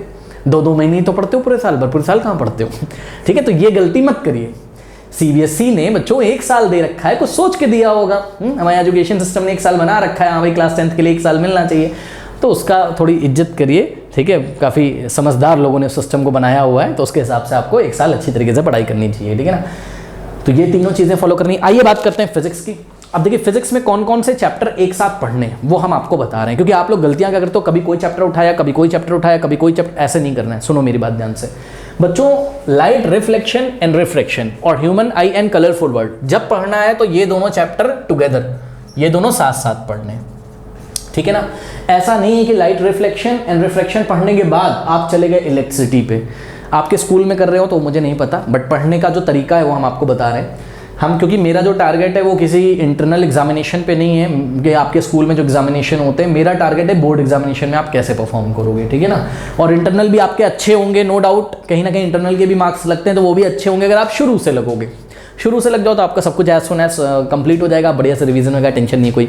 तो बच्चों देखिए, लाइट रिफ्लेक्शन एंड रिफ्रैक्शन पढ़ने के बाद किस पैटर्न से पढ़ना है, वीडियोस देखने, फिर एनसीईआरटी के सॉल्यूशंस देखने, फिर एनसीईआरटी एग्जाम्पलर के भी सॉल्यूशन देखने और कॉपी में क्या करना है, नोट्स बनाना है। फिर आप रिवाइज जिस भी तरीके से करोगे वो बाद में आप करोगे, वो तो हम देख लेंगे। ठीक है ना, अब देखो जरा ध्यान से, इसको पढ़ने के बाद ही इसको पढ़ना बच्चों, ये दोनों एक दूसरे से रिलेटेड हैं। These are the basics of ray optics. ये रे ऑप्टिक्स के बेसिक हैं। रे ऑप्टिक्स आप कहाँ पढ़ेंगे, इसको रे ऑप्टिक्स ही बोला जाता है। Light reflection refraction human I and colourful world, किसका पोर्शन है फिजिक्स में, रे ऑप्टिक्स का। ठीक है, रे ऑप्टिक्स कहाँ फिर से पढ़ोगे, अब आप क्लास 12th में पढ़ोगे, सही है ना। तो क्लास 12th का बेस अभी से ही अच्छा कर लीजिएगा, इसको डिटेल में पढ़िए। ठीक है ना, क्या करना है, पहले लाइट रिफ्लेक्शन रिफ्लेक्शन के ये तीनों पोर्शन आपको कंप्लीट करने हैं, उसके बाद human I and colourful world पे लग जाना है। अब मान लीजिए कि कोई बच्चा ये नहीं करता है फिजिक्स में स्टार्ट, तो आपको क्या करना है, मतलब किसी का मन करा सर मैं यहाँ से नहीं स्टार्ट करना चाहता हूँ ऑप्टिक्स वाले पार्ट से, ठीक है ना, सर मैंने इलेक्ट्रिसिटी से स्टार्ट कर लिया, कोई बात नहीं। लेकिन ध्यान रहे बच्चों, जब आप इलेक्ट्रिसिटी से स्टार्ट करिए तो ऐसा नहीं कि इलेक्ट्रिसिटी पढ़ने के बाद आपने क्या स्टार्ट कर दिया, light reflection and refraction. Feel नहीं आएगा, मजा नहीं आएगा। आपको इलेक्ट्रिसिटी के बाद तुरंत क्या स्टार्ट कर देना है, magnetic effect of electric current. लेकिन ध्यान दें स्टूडेंट्स, इलेक्ट्रिसिटी में भी पहले काम वो तीनों हम लोगों को कंप्लीट करने। कोई भी चैप्टर उठा रहे हो ना, सस्ते में नहीं पढ़ो उसको, सस्ते में का मतलब शॉर्ट में नहीं उठाओ। इलेक्ट्रिसिटी जब आपने उठाया, ठीक है, दम लगेगा इसमें, दम लगेगा बच्चों। ऐसा नहीं है कि आप एक दिन का काम नहीं, मैं बार बार बता रहा हूँ, पेशेंस होना चाहिए आप में पढ़ाई करने के लिए। अगर आपसे कोई ये बोल रहा है, आपका दोस्त या आसपास कोई भी बोल रहा है अरे हो जाएगा यार, नो टेंशन, बच्चों झूठ बोला जा रहा है आपसे। पढ़ाई इतनी ईजी नहीं है जितना ईजी आप लोगों ने बना के रखा हुआ है, ठीक है ना, इतनी ईजी नहीं है, ठीक है ना, जितना आप लोगों ने बना के रखा हुआ है। ठीक है, पढ़ाई बहुत बड़ा भाई ब्रह्मास्त्र है, इसका यूज़ करके आप कहाँ से कहाँ पहुँच सकते हो। ठीक है, तो चीज़ें जब पढ़ने का मौका मिला है तो अच्छी तरीके से पढ़ो। ठीक है, शॉर्ट में तो पास तो हो जाओगे, मेरे को पता है। आगे की आप आगे के 4-5 साल भी सोच के चलिए। मैं आगे को देखते हुए वीडियोस बनाता हूँ अपने, मैं आज को देखते हुए नहीं। मैं भी चाहूँ तो शॉर्ट में ना आराम से बता सकता हूँ, तो मैं 5 मिनट में, मैं 15 मिनट में इलेक्ट्रिसिटी खत्म कराने की क्षमता रखता हूँ इस बोर्ड पे, आराम से मैं भी शॉर्ट बना सकता हूँ। बट ये कहीं ना कहीं बच्चों के साथ धोखा होगा। ठीक है, आपको नॉलेज गेन करना है, आप अच्छी तरीके से गेन करिए। तो इलेक्ट्रिसिटी में आपको ये तीनों काम करने हैं, वीडियोस देखने हैं, एनसीईआरटी सॉल्यूशन देखने हैं। बहुत मजेदार एनसीईआरटी सॉल्यूशन मैंने इसके कराए हुए हैं, मजा आ जाएगा आपको, देखिएगा आप फील करोगे, आपको मजा आ जाएगा, फील आ जाएगा एकदम जबरदस्त। अपना थोड़ा मैं अनुभव आपको बताऊं कि इलेक्ट्रिसिटी को बच्चे लोग एनसीईआरटी में ही बहुत अच्छा कंटेंट दिया, उस हिसाब से हमने यहाँ पर जब क्लास करी हुई ना वीडियोस, तो आपको यहाँ पर इलेक्ट्रिसिटी में बच्चों में थोड़ा एक्स्ट्रा कंटेंट मिलेगा। ठीक है, कुछ ज़्यादा ही हमने इसमें करा दिया, इलेक्ट्रिसिटी वाला पार्ट बहुत ज़्यादा करा दिया मैंने। उसका कारण है क्योंकि क्लास 12th को भी मैंने कहीं ना कहीं ध्यान में रखा हुआ था। ठीक है, कि आगे ये बच्चे के कैसे काम आएगा, तो उसको एक बार आपको देख लेना है। देख लिया, जब आप एनसीईआरटी वाले सॉल्यूशन करोगे बच्चों, आपको खुद ही समझ में आ जाएगा कि सर ने क्या क्या एक्स्ट्रा कराया है। वो आपकी कॉपी में नोट है, कोई बात नहीं, उसको नोट रहने देना, इग्नोर करो उसको। फिर आप किसके अकॉर्डिंग चलोगे, 2 मेन चीजें आपके पास, एनसीईआरटी सॉल्यूशन और एनसीईआरटी एग्जाम्पलर के हिसाब से आप चलोगे। धीरे धीरे आपको खुद ही समझ में आने लगेगा, धीरे धीरे आपको खुद ही लास्ट ईयर के क्वेश्चंस पेपर बनने लगेंगे। ठीक है, टेंशन नहीं है। मेरा इलेक्ट्रिसिटी का कंटेंट बहुत ज़्यादा है, ये मैं मानता हूँ। मैंने जानबूझ के बच्चों को ज़्यादा पढ़ाया था, इसलिए ताकि मैंने भविष्य को भी ध्यान में रखते हुए काम किया था। तो मैं बात ये कर रहा था, आपको थोड़ा सा एक्सपीरियंस अपना बता देता हूँ क्लास 10th का बच्चा जिसके बच्चों 94, 92, 95, 90, 85 ऐसे परसेंटेज आए हैं, क्लास 12 की इलेक्ट्रिसिटी की क्लास चल रही थी, वो बेसिक सा जवाब नहीं दे पाते कि पावर क्या होती है, what is electrical power, input electrical power क्या होती है, आउटपुट इलेक्ट्रिकल पावर क्या होती है, इलेक्ट्रिकल एनर्जी से आप क्या समझते हैं, ये सब उसको नहीं पता। लेकिन परसेंटेज कितने थे? 92। क्यों? क्वेश्चन बैंक उठाई, लास्ट में उठा के रट लिया, समझ के गए नहीं थे, क्वेश्चन फंस गया, लिख के चले। अब क्लास 12th में तो नहीं चलेगा ना ये सब। और कहीं ना कहीं हम देखते हैं कि 92% से सीधे बच्चा गिरता है और 70 के आसपास आ जाता है। फिर घर वाले समझ नहीं पाते, कहते हैं भाई 10th में तो बहुत अच्छा किया था इसने, इसका तो जेई का एग्जाम नहीं निकल रहा है, इसके तो बेसिक तो उनको नहीं पता कि उसके क्लियर नहीं है, ठीक है, 12th में नहीं अच्छा परफॉर्म कर पा रहा है, ठीक है। तो बच्चों शुरू से सही से चलिए, आपको बहुत अच्छी चीज़ें समझ में आएंगी, बहुत मज़ा आने वाला है, ठीक है ना। तो इलेक्ट्रिसिटी में आपने ये तीनों काम किए, ठीक है। उसके बाद आपको किस पे लग जाना बताइए? Magnetic effect of electric current में। बहुत ही मन से मैंने पढ़ाया था magnetic effect of electric current. आप देखोगे चाहे आईसीएसई का बच्चा हो चाहे सीबीएसई का बच्चा हो, आपको इस चैप्टर में मज़ा आने वाला है, ठीक है ना। वाकई आपको मज़ा आ जाएगा कि फ्लक्स क्या होता है, मैग्नेटिक फ्लक्स क्या होता है, ये सारी चीज़ें हमने आपको बताई हैं। और देखो बच्चों, इलेक्ट्रिसिटी में आपको इलेक्ट्रिक इफेक्ट, आपको इफेक्ट ऑफ इलेक्ट्रिक करंट पढ़ाया गया, जिसमें आपको हीटिंग इफेक्ट पढ़ाया गया है। लेकिन यहाँ पे इलेक्ट्रिसिटी की हेल्प से आपको हीटिंग पढ़ाई गई है, और यहाँ से आपको एक और इफेक्ट पढ़ाया गया है इलेक्ट्रिक करंट का, जिसको हम क्या बोलते हैं? मैग्नेटिक इफेक्ट, ठीक है। तो जब आप इसके बाद ये फील करोगे ना, तब आपको डिफरेंस समझ में आएगा, हाँ भाई क्या चल रहा था। इसी को मिला के इलेक्ट्रोमैग्नेटिज्म बोलते हैं, जो कि आप क्लास 12th में पढ़ोगे। उसका बेसिक देखिए बच्चों, यहाँ पर स्टार्ट हो रहा है, ठीक है ना। तो आपको ठीक से चीज़ें करनी है, ठीक। इसमें भी यही करना है, वीडियोस देखने हैं पहले, फिर एनसीईआरटी सॉल्यूशन देखना है, फिर एनसीईआरटी एग्जाम्पल देना है। कॉपी बना होना बहुत ज़रूरी है, सुन लीजिए। बहुत सारे बच्चे कॉपी नहीं बनाते हैं। हाँ, थोड़ा सा बच्चों अपने क्या मैं अब बोलूँ, बहुत सारे बच्चे हैं जो बोलते हैं अरे सर हो जाएगा। बेटा इस चीज़ को ना थोड़ा सा नीचे रखो कि सर हो जाएगा, ठीक है ना। इवन क्लास 12 के बच्चे आते बोला अरे सर हो जाएगा सर। मैंने बोलता हूँ बेटा कोई कॉपी बनी? याद करो बच्चों, आप लोग जब छोटे थे, फर्स्ट तो लगभग सारे बच्चे आते होंगे मेरे ख्याल से, हाँ फर्स्ट मैक्सिमम बच्चे अलग अलग स्कूल से आए होंगे। आज तुम्हारी पोजीशन थोड़ी सी डाउन हो गई होगी, यस और नो? जैसे जैसे तुम बड़े हो रहे हो तुम्हारी पोजीशन डाउन हो गई ना। क्या कारण है पता है? सुनो, छोटे में ना तुम डिसिप्लिन में रहते थे, तुम्हारी कॉपियाँ बनी रहती थी, तुम्हारी कॉपीज़ बनी रहती थी, तुम चीज़ों को ठीक से फॉलो करते थे। अभी तुम अपने आप को बड़ा पता नहीं क्यों समझने लगते हो। वैसे ही बिहेव करो जैसे छोटे में करते थे, ठीक है ना। थोड़ा सा डिसेंट तरीके से रहो, थोड़ा सा अनुशासन में रहो, कॉपी बना लो बच्चों। ऑनलाइन भी जो बच्चे हमारे देख रहे हैं उनसे भी मैं रिक्वेस्ट करूंगा, ठीक है, हाथ जोड़ के रिक्वेस्ट करूंगा कि आप लोग कॉपी बना लीजिए प्लीज़। कॉपी बच्चों, इस कॉपी इज़ वेरी इंपॉर्टेंट। कौन सी वाली कॉपी? सर क्या स्कूल की कॉपी? स्कूल की कॉपी आपकी मर्जी, आप बनाओ चाहे नहीं बनाओ, लेकिन आप जहाँ से भी पढ़ रहे हो। और हाँ, मैं ये नहीं कह रहा हूँ मेरी वीडियोस देखने, जिसने पूरा कराया, अगर आपको ऑनलाइन कोई पैकेज खरीदना हो तो आप पैकेज भी खरीद सकते हो, लेकिन क्या करना है? पूरा पढ़ना है, ठीक है ना। शॉर्ट के चक्कर में नहीं पढ़िए। तो कॉपीज जरूर बनाइए। इससे क्या फ़ायदा होता है ये आपको अभी नहीं पता चलेगा, ये जब आपका बोर्ड एग्जामिनेशन का रिजल्ट आएगा ना, तब आपको पता चलेगा कि आपने कॉपी क्यों बनाई थी। तब मज़ा आ जाता है जब रिजल्ट आता है तो 95, 96, 97 उड़ा रहे हैं, इतने बढ़िया बढ़िया परसेंटेज, सही है ना। और एक बात बताऊँ बच्चों, याद रख लेना, पता है 90 तो रट के आ जाएंगे सबके, लेकिन 90 के ऊपर जाना वो आपकी क्वालिटी पे डिपेंड करता है। क्योंकि जब क्वेश्चन पेपर आता है, ठीक है ना, तो 90 तक वाला तो रट्टाफिकेशन चल जाता है क्लास 10th में, लेकिन 90 के ऊपर जब 91, 92, 93, 94, 95, 96, 97, 98 तक पहुंचना पड़ता है ना, तो जो क्वालिटी क्वेश्चन आते हैं ना 5 मार्क्स के लॉन्ग आंसर टाइप, कुछ रीजनिंग आती है या कुछ स्पेशल मल्टीपल चॉइस क्वेश्चन आ गया, वो बच्चों तभी सॉल्व कर पाओगे जब तुम्हारे कॉन्सेप्ट क्लियर है। बोर्ड चेक करता है कि कौन से बच्चे में कितनी क्वालिटी है, कितना डिटेल में, कितना डीप में ये पढ़ के आया है। वो 90 के ऊपर वाले जो 10 मार्क्स होते हैं ना बच्चों, वो 90 की तो लाइन लगी रहेगी, कोई दिक्कत नहीं, कोई रट लेगा, कोई समझ लेगा। 90 के ऊपर जो आएंगे वो बच्चों, सही बता रहा हूँ, अच्छी तरीके से पढ़ने से ही आएंगे, ठीक है। तो क्वालिटी मेंटेन करो अपने कंटेंट में। बहुत सारे तुम्हारे दोस्त मैं बता रहा हूँ मिलेंगे और साल भर तुम्हें बोलेंगे भाई हो जाएगा, उन सब की बातें आप यहाँ से सुनो, यहाँ से निकाल दो। अबे कितना पढ़ रहा है बे, इग्नोर करो, इग्नोर करो, इग्नोर करो, यहाँ से सुनो, यहाँ से निकाल दो, ठीक है। क्योंकि अभी आपको नहीं समझ में आ रहा, 6 साल के बाद डिफरेंसेस हो जाएंगे, वो किसी और रास्ते पे हो जाएंगे, आप किसी और रास्ते पे हो जाओगे। ये चीज़ आप डायरी पे नोट कर लीजिए, आपको दिखेगा अभी कि जिसने इतना इतना पढ़ा था और जिसने, आप क्या समझते हो पढ़ाई बर्बाद जाएगी? पढ़ाई बर्बाद नहीं है, कि जिसने इतना इतना पढ़ा है ना, उसको इतना ही इतना मिलेगा अभी भविष्य में, मज़ा आएगा उसकी लाइफ में आगे, ठीक है ना। तो अच्छी तरीके से करिए। तो ये दोनों चैप्टर आपने कर लिए। अब बात करते हैं सोर्सेज ऑफ एनर्जी। अब इस साल तो सिलेबस में शायद नहीं आ रहा था, ठीक है ना।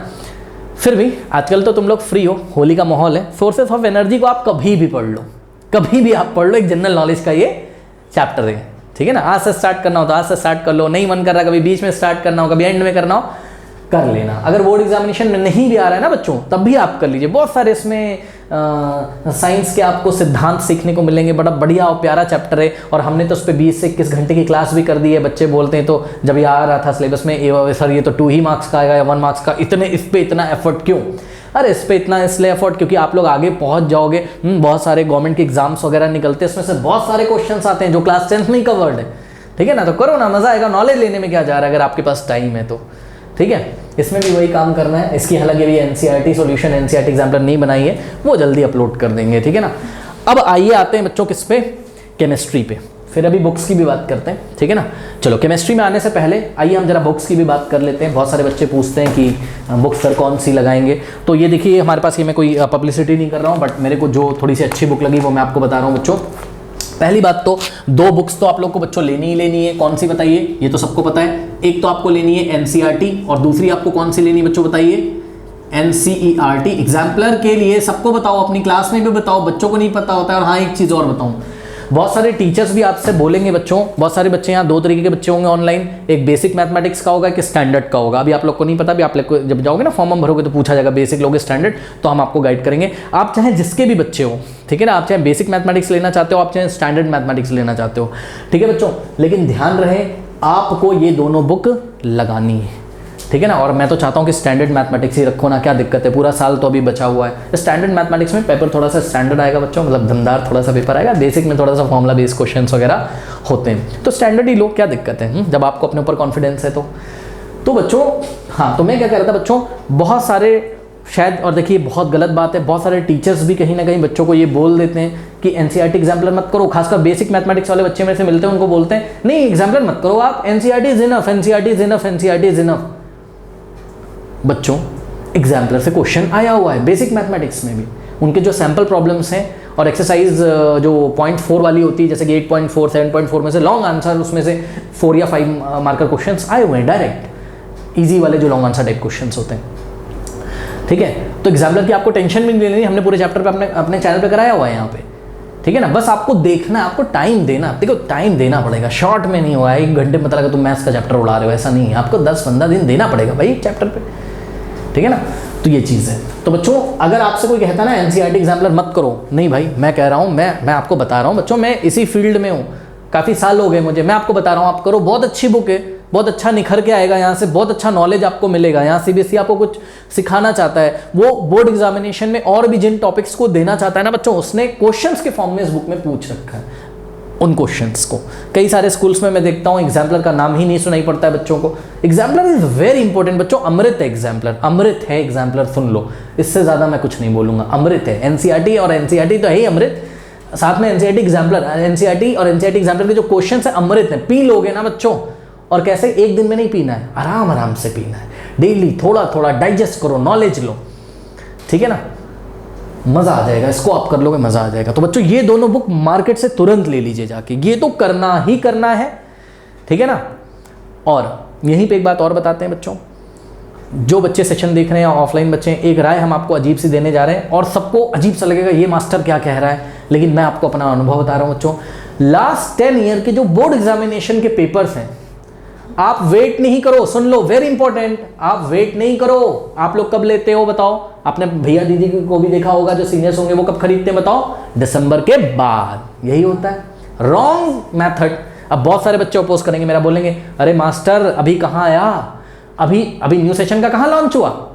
मान लो ओसवाल का पेपर लेना है किसी को लास्ट 10 ईयर का, ठीक है ना, ले आप किसी का भी ले लो, सुन लो कुछ मैं नाम बता दे रहा हूँ, ओसवाल का ले लो, आप अरिहंत का ले लो, वो मैटर नहीं करता। ओसवाल वैसे मैं पर्सनल आपको राय दूंगा, ओसवाल मेरे को थोड़ा सा अच्छा लगता है, तो आप देखा मैंने, काफ़ी बढ़िया कंटेंट है, तो ओसवाल का आप ले लो, बेटर है। अब बच्चे बोलेंगे सर कहाँ से ले लूँ, अभी तो प्रिंट ही नहीं हुआ। अरे भाई सुनो, एक काम करो, आपकी जो लोकल मार्केट है आप सेकेंड हैंड ले लो जाके, किसी सीनियर से ले लो। अभी फ्लिपकार्ट पे बच्चों इस साल जो बच्चे भी बोर्ड एग्जामिनेशन दे रहे होंगे ना, उनके लिए अभी अवेलेबल है, आप ऑर्डर करके मंगा सकते हो। ये क्या कह रहे हो सर पुराना वाला क्यों ले लें सर, अरे सर इसलिए ले लो, ध्यान थोड़ा समझो, सुनो बच्चों, ये दोनों बुक ली, आप लास्ट ईयर भी ले लो, लास्ट 10 ईयर्स भी ले लो। क्यों ले लें सर लास्ट 10 ईयर, सुनो भाई बेटा एक बात बताओ, नए के वेट में रहोगे, सुन लो मेरी बात, न्यू के वेट में रहोगे ना, तो जब वो आएगी ना, जब वो लॉन्च होगी, तुम्हारा बहुत कुछ तब तक छूट जाएगा और तब ये कंप्लीट करने का टाइम नहीं रहता। बच्चे बोलते हैं सर लास्ट 7 ईयर्स मिल जाए कहीं, तो कोई बात नहीं, लास्ट 7 ईयर ले लो। सर लास्ट 5 ईयर मिल जाए, कोई बात नहीं, लास्ट 5 ईयर ले लो। मैं तो कहता हूँ लास्ट 10 ईयर मिल जाए तो ठीक है, नहीं मिल रही तो लास्ट 5 ईयर, और लास्ट 5 ईयर तो लगाने ही आपको बोर्ड एग्जामिनेशन में जो क्वेश्चंस आए। अब इनको लगाने का तरीका ये हम आपको फटाफट बता देते हैं। जब आपका एक चैप्टर, और हाँ अगर आपको चैप्टर वाइज मिल जाए तो बेस्ट है, और नहीं मिल रहा है तो थोड़ी मशक्कत आपको करनी पड़ेगी, क्योंकि आपको पेपर में ढूंढना पड़ेगा। मान लो आपने इलेक्ट्रिसिटी पढ़ा तो आपको ढूंढना पड़ेगा कौन कौन से आए हुए हैं क्वेश्चन। तो जरा बच्चों चैप्टर वाइज मिले तो बेस्ट है। अभी से मंगा लीजिए, अभी से ऑर्डर करके रख लीजिए। इससे क्या फायदा है, अरे इससे तुम 100 कदम आगे रहोगे उन बच्चों से जो बाद में खरीदेंगे। सर नई वाली का क्या, उसमें तो इस साल का भी बोर्ड एग्जामिनेशन का पेपर प्रिंट होके आएगा ना। अरे कोई बात नहीं, ऑनलाइन आ जाता है न्यू पेपर, तुम बाद में लगा लेना। जो इस साल अभी बोर्ड एग्जामिनेशन का आएगा वो तो तुम्हें किसी से स्कूल में मिल जाएगा, नहीं मिलेगा तो ऑनलाइन मिल जाएगा। उसके चक्कर में आप नए का वेट मत करके पूरे साल आप मत खराब करो अपना, ठीक है ना। एक बात बता दूं बच्चों, कभी अपने सीनियर से भी पूछ लेना, अगर आप लास्ट 10 ईयर बच्चों जनवरी से लगाना शुरू करते हो, मार्च में आपके एग्जाम है, अप्रैल में एग्जाम है, आप जनवरी फरवरी से बच्चों लगाना शुरू करते हो, देखो एक बात बताऊं बच्चों, ये छलावा है, लगेगी नहीं, मैं बता रहा हूँ, सही बता रहा हूँ, नहीं लगेगी लास्ट 10 ईयर 2 महीने में। बोलेंगे अजीब सा मास्टर है, अरे बेटा मैं सही बता रहा हूँ, आप इसको शुरू से कर लो, है ना। आपने मान लो इलेक्ट्रिसिटी वाला चैप्टर पढ़ लिया, बच्चों लास्ट 10 ईयर्स भी लगा लो। अब लास्ट 10 ईयर सर क्या उसी टाइम लगाना जरूरी है? हाँ उसी टाइम, जब आपने चैप्टर पढ़ाया है एकदम फ्रेश है उसी टाइम। अच्छा मान लो इलेक्ट्रिसिटी आपने पढ़ लिया, लास्ट 10 ईयर लगा रहे हो, क्या आप मैग्नेटिक इफेक्ट स्टार्ट कर सकते हो? हाँ उसको साइड में स्टार्ट कर लो, 5-5 क्वेश्चन लगा रहे हैं, 2-2 दिन छोड़ के, आज टाइम मिला थोड़ा सा आज लगा लिया, ऐसे ऐसे करके लास्ट 10 ईयर में जो क्वेश्चन आए होंगे, करीब मेरे ख्याल से 100 क्वेश्चन आए होंगे लास्ट 10 ईयर्स में। आप देखोगे, और बताऊं ये क्वेश्चंस आपको कहाँ से मिलेंगे पता है? कहाँ से मिलेंगे? ये आपको एनसीईआरटी एग्जाम्पलर से ही मिलेंगे, उसके कॉन्सेप्ट पे ही बेस मिलेंगे। थोड़ा सा घुमा के भले पूछा हो तो आपको आइडिया लगता हुआ यहाँ पर चला जाएगा। बात समझ में? तो क्या क्या ले लेना है बताओ? एनसीईआरटी एग्जाम्पलर और लास्ट 10 ईयर अभी लेके रखनी है शुरुआत में सेशन के। सुन लीजिए, चाहे आप अमीनाबाद चले जाइए, पुराना ले लो बच्चों, कोई बात नहीं है, ठीक है। चाहे 1 महीने बाद अभी जब बच्चे अपना बेच देते हैं, सेल कर देते हैं, तो आप वो भी ले सकते हो, अपने किसी भैया से ले सकते हो, ठीक है। या सबसे बेस्ट तो है कि ऑनलाइन फ्लिपकार्ट से अभी ऑर्डर कर लो, और जो नया पेपर आएगा वो हम आपको यहाँ पे करा देंगे। ऑनलाइन बच्चे परेशान ना, उनको भी करा दिया जाएगा, ठीक है ना। तो बच्चों लास्ट 10 ईयर प्लीज़ आप लोग ले लें, मैं बार बार फोकस कर रहा हूँ, सुन लो। लास्ट 10 ईयर लेते ही आपके 10% तो न्यू बढ़ जाएंगे अपने आप, सही बता रहा हूँ। अगर आपके 80 आने वाले होंगे तो 90 आएंगे, और 90 आने वाले होंगे तो आप कहीं ना कहीं, सही बता रहा हूँ, 95, 96, 97 के आसपास आ जाओगे आप। और आप उन बच्चों से आगे रहोगे जो पेपर कब खरीदेंगे? लास्ट में, उनसे आप बहुत आगे हो जाओगे, ठीक है। ये तो बच्चे एक छलावा होता है कि लास्ट में पेपर आते हैं मार्केट में बहुत सारे, आप लोग आपसे लगेगा ही नहीं, मैं सही बता रहा हूँ। अरे कितने क्वेश्चंस लगा लोगे? सोचो लास्ट 10 ईयर में इलेक्ट्रिसिटी में ही 100 क्वेश्चंस आए होंगे, हाँ ऐसे कितने चैप्टर्स हैं बताओ। हम मल्टीप्लाई करते चलो, अगर 50 क्वेश्चंस भी आए हैं लास्ट 10 ईयर्स में बच्चों, हाँ तो 50 इंटू, अगर 10 चैप्टर भी मेरे को तैयार करने पड़े, सोचो 50 इंटू 10 कितना हो गया बताइए? 500 हो गया, 500 क्वेश्चंस हो गए। उस टाइम प्रेशर इतना होता है, ऐसा थोड़ा ना कि मैथ्स और साइंस है, हिंदी भी है और भी सब्जेक्ट्स हैं आपके, तो पहले से लेके रखो इन सब्जेक्ट्स को जो आपको परेशान करते हैं, ठीक है। अच्छा अब इसके बाद जो बुक है, बच्चे पूछते हैं सर रेफरेंस बुक कौन सी ले लें? अब मेरी बात सुनिए, इतना आपने कर लिया ना और इसका आपने रिवीजन कर लिया ना अच्छी तरीके से, मोर देन इनफ है, गारंटी आपको दे रहा हूं कि आप कहीं ना कहीं फुल मार्क्स स्कोर करने के लिए एलिजिबल हो जाओगे, बशर्ते आपने चीज़ें समझ के पढ़ी हो। फिर भी बहुत सारे बच्चे बोलते हैं क्या कि सर और कोई रेफरेंस बुक बताइए। हाँ भाई, ये बुक वही बच्चे लें जिनको पढ़ाना में बहुत ज़्यादा इंटरेस्ट आ रहा है, आपके पास अगर टाइम है, और मेरा जो पर्सनल रिकमेंडेशन है कि ले ही लो तो अच्छा रहेगा, ठीक है ना। अब सुनो बच्चों, फिजिक्स के लिए भी आपको ये देखिए एस चांद है, एस चांद पब्लिकेशन, सभी बच्चों ने मेरे ख्याल से 9th में भी खरीदी होगी, तो ये एस चांद पब्लिकेशन ये आप ले सकते हो, बिल्कुल फ्लिपकार्ट पे मिल जाएगा, आप ऑनलाइन ऑर्डर कर सकते हो। और ऐसा ही आपको किसका, केमिस्ट्री का मिल जाएगा। ये क्या हुआ सर, क्लास 10th में साइंस में तो एक ही है तीनों, एनसीईआरटी में तो तीनों है, फिजिक्स केमिस्ट्री बायोलॉजी, लेकिन आपको मार्केट से जब लोगे तो ये अलग अलग मिलेगा। फिजिक्स का अलग मिलेगा, केमिस्ट्री का सेक्शन अलग मिलेगा, और बायोलॉजी का सेक्शन आपको अलग मिलेगा, ठीक है ना। तो और कौन सी बुक लेनी है रेफरेंस में? साइंस में तीनों आ गए ना आपके, फिजिक्स केमिस्ट्री और बायोलॉजी। तो साइंस में कौन सी लेनी? एस चांद, लखमीर सिंह एंड मंजीत कौर, लखमीर सिंह एंड मंजीत कौर, सुन लो बता दे रहा हूँ, एस चांद, लखमीर सिंह एंड मंजीत कौर। बायोलॉजी की भी आप वो ले सकते हो, ठीक है ना, कोई दिक्कत है। अब बात करते हैं बुक की, किसकी, और लास्ट 10 ईयर तो आपने ले ही ली। बात करते हैं किसकी, मैथमेटिक्स की बुक सर कौन सी लें। ये बहुत मुद्दे का विषय है कि सर मैथमेटिक्स में बहुत सारे कमेंट आते हैं, sir R D Sharma, sir R S Agarwal, sir हमारे स्कूल में तो आर एस अग्रवाल चल रही, सर हमारे स्कूल में तो आर डी शर्मा चल रही है। सर क्या लगाएं? सर आप तो एग्जाम्पलर बता रहे हो, एनसीईआरटी। सुनो मेरी बात, मैथ्स में बच्चों, मैथ्स में आपको क्या करना है? आपको एनसीईआरटी तो करनी है प्लस एनसीईआरटी एग्जाम्पलर। ई का मतलब एग्जाम्पलर, एन का मतलब एनसीईआरटी, ठीक है। एनसीईआरटी और एग्जाम्पलर पहले तो कर लो, मेरी बात ध्यान से सुनो, इतना तो करना है और लास्ट 10 ईयर फिर किसी चीज पे हाथ लगाइएगा, सुन लीजिए, ठीक है। इसके अलावा बुक में आपको बता देता हूं कि रेफरेंस कौन सी आपको लेनी चाहिए, ठीक है ना। सुन लो बच्चों, ये आपकी मर्जी है कि आप आर.डी. शर्मा ले रहे हैं या और लिख दिया, और का मतलब या तो आर.डी. शर्मा ले लो या तो आपने आर.एस. अग्रवाल क्लास 9 में भी नाम सुना होगा। इन दोनों में से आप बच्चों कोई भी ले लो। बच्चे बहुत सारे बच्चों को मैंने देखा दोनों खरीद के रख लेते हैं और पढ़ नहीं पाते हैं एक भी, ये गलत बात है।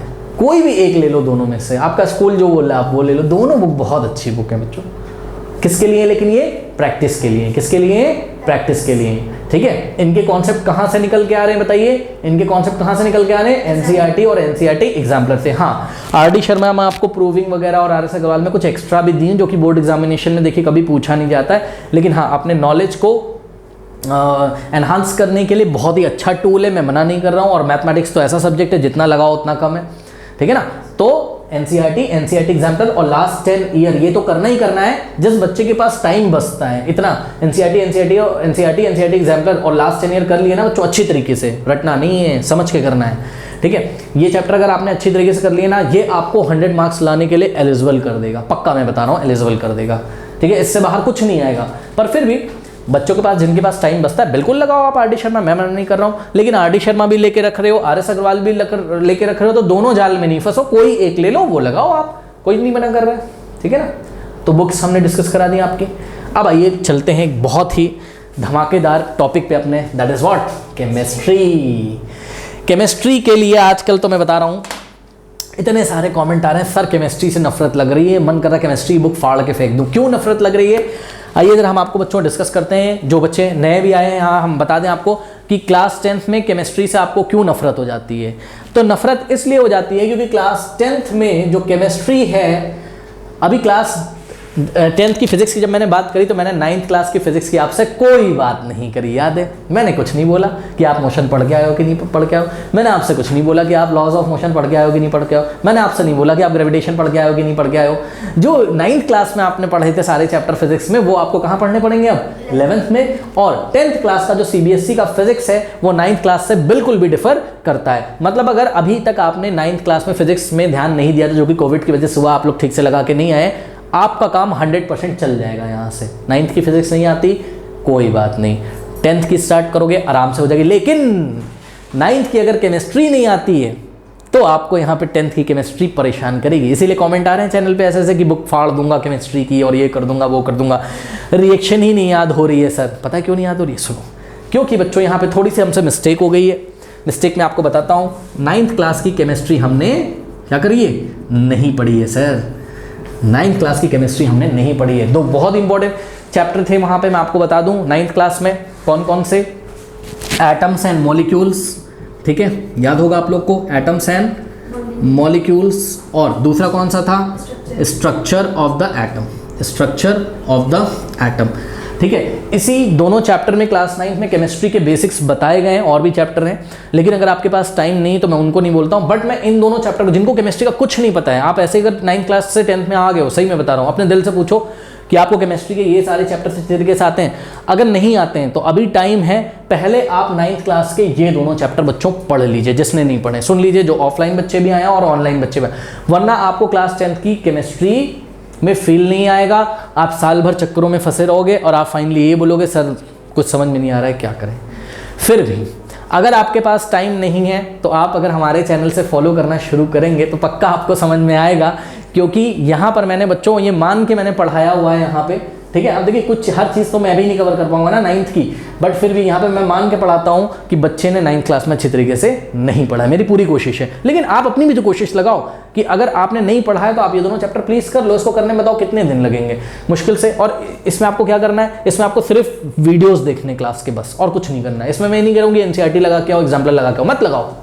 सिर्फ क्लास देख के आ जाओ, तुम्हें पता तो चल जाए एटम्स क्या है, मॉलिक्यूल्स क्या है, आयंस क्या है, कैटायन क्या है, एनायन क्या है, इलेक्ट्रोवैलेंसी क्या होती है, ठीक है ना, या वैलेंसी क्या होती है, इलेक्ट्रोनेगेटिविटी क्या होती है, सब कुछ हमने यहाँ पे पढ़ाया हुआ है। आइसोटोप्स क्या है, आइसोबार्स क्या है, ठीक है, ये सारी चीज़ें हमने यहाँ पे पढ़ाई हुई हैं। फिर आप लोग ये टेक्निकल शब्द नहीं समझते हैं, फिर क्लास 10th में आके परेशान करते हैं, ठीक है ना। ये भी हमारे चैनल पे अवेलेबल है, जिनको नहीं मिल रहा है आप हमें व्हाट्सअप कर सकते हैं, तो हम आपको यहाँ से सेंड कर देंगे। तो इस तरीके से केमिस्ट्री का बेस यहाँ से स्टार्ट होता है। अगर आप यहाँ से इसको मजबूत कर लेंगे तो आप यहाँ से स्टार्ट कर सकते हैं। अब स्टार्ट कैसे करना है तो आइए हम आपको बताते हैं। यहाँ पे केमिस्ट्री में आपको चैप्टर देखने को मिलेंगे कौन से, chemical reactions and equations, acid bases and salts, metals and non metals, carbon and its compounds और periodic classification of element. Chemistry पे मैं बहुत ज़्यादा फोकस करना चाहता हूँ, क्योंकि जो बच्चे क्लास 11th में साइंस लेना चाहते हैं, ध्यान से सुन लीजिए, chemistry is very important. Class 9th की भी इंपॉर्टेंट थी, 10th की भी इंपॉर्टेंट है, तभी तो 11th में समझ में आएगा। पूरा केमिस्ट्री तो पूरा इंटर रिलेटेड आना ही चाहिए आपको, ठीक है। अब इसको सर कैसे स्टार्ट करें, मेरी बात समझो। आजकल तो आप लोग फ्री हो, ठीक है।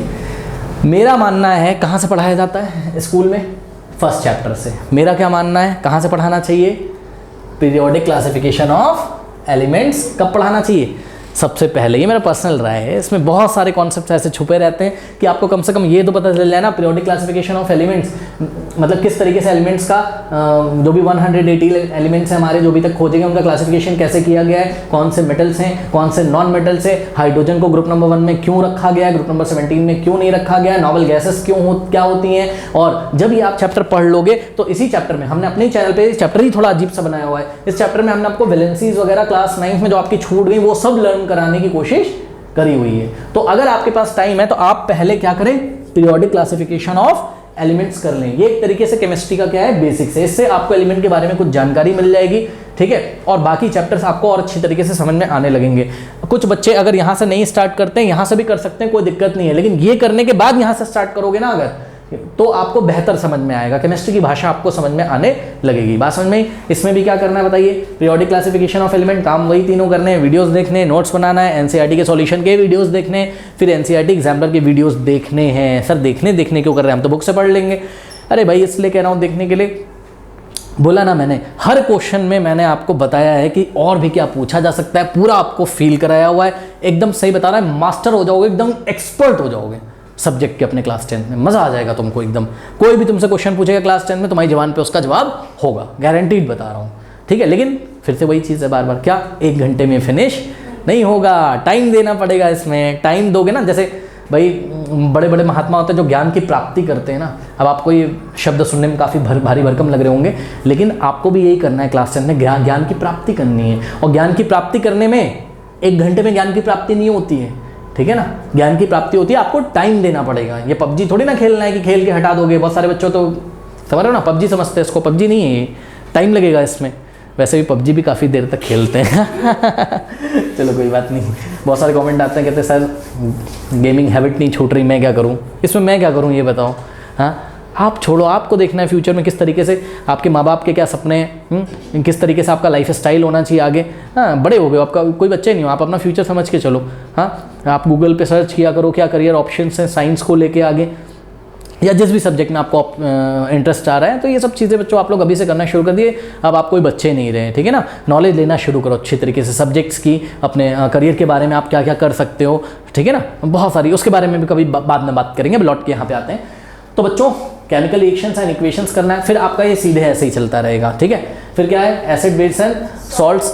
हाँ अब बच्चे मेरे को पूछते हैं सर केमिस्ट्री की एक्टिविटीज़ नहीं समझ में आ रही जो एनसीईआरटी में दी, आपने तो नहीं कराया। अरे कराया है मैंने ये क्लास करा, मैंने एसचान से पढ़ाया हुआ है, एसचान plus NCERT plus extra concepts.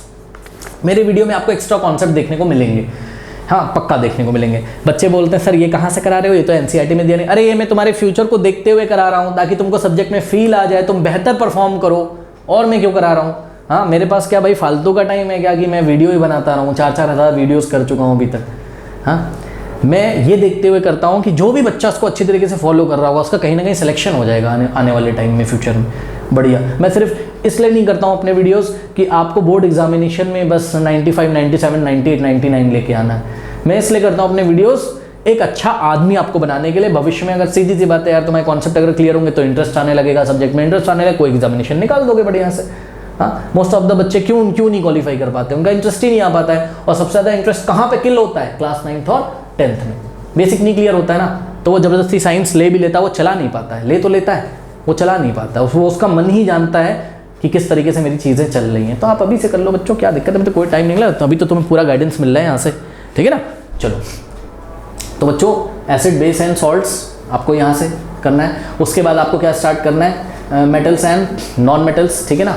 अब यहाँ पे एक क्वेश्चन बहुत इंपॉर्टेंट आता है, बच्चे बोलते हैं सर केमिकल रिएक्शन नहीं याद हो रही है। सर बच्चों केमिकल रिएक्शन यहाँ पे आपको बहुत सारी मिलेंगी। केमिकल रिएक्शन कैसे याद होंगी, आपको वीडियो देखिएगा, उसमें ट्रिक्स बताई हुई हैं, फॉर्मूला बनाने, फॉर्मूली डिफरेंट बनाने की, डिफरेंट प्रोडक्ट बनाने की हमने आपको ट्रिक्स बताई हुई हैं वहाँ पे, ठीक है ना। अब वो जब आप देखोगे तो आपको समझ में आएगा। बहुत सारे बच्चे मेरे को कमेंट करें आजकल तो बोर्ड एग्जाम में, सर केमिकल रिएक्शन याद करने का कोई ट्रिक बता दीजिए। 1 घंटे का कोई ट्रिक नहीं है, तो बेटा आपकी गलती थी, आपको साल भर पढ़ना चाहिए था। और जो ऑफलाइन बच्चे हैं वो भी सुन ले, बेटा आपको साल भर पढ़ना है, धीरे धीरे लिखते लिखते लिखते देखो इसकी कोई ट्रिक नहीं होती। हम आपको बताएं केमिकल रिएक्शन की क्या होता है। केमिकल रिएक्शन समझो ना, कि मान लो हमने किसी एसिड को बेस में हमने मिलाया, हमको सॉल्ट और वाटर मिल गया, सही है ना। अब ये जो रिएक्शन हुई है बच्चों, ये लैब में पहले परफॉर्म करी जाती है। बोलो हाँ, हमने नहीं बनाई है ये, ना आपने बनाई, लैब में परफॉर्म करी गई। जो रिजल्ट आता है ना बच्चों, उसको बुक में प्रिंट किया जाता है, वो आपको लर्न करना है।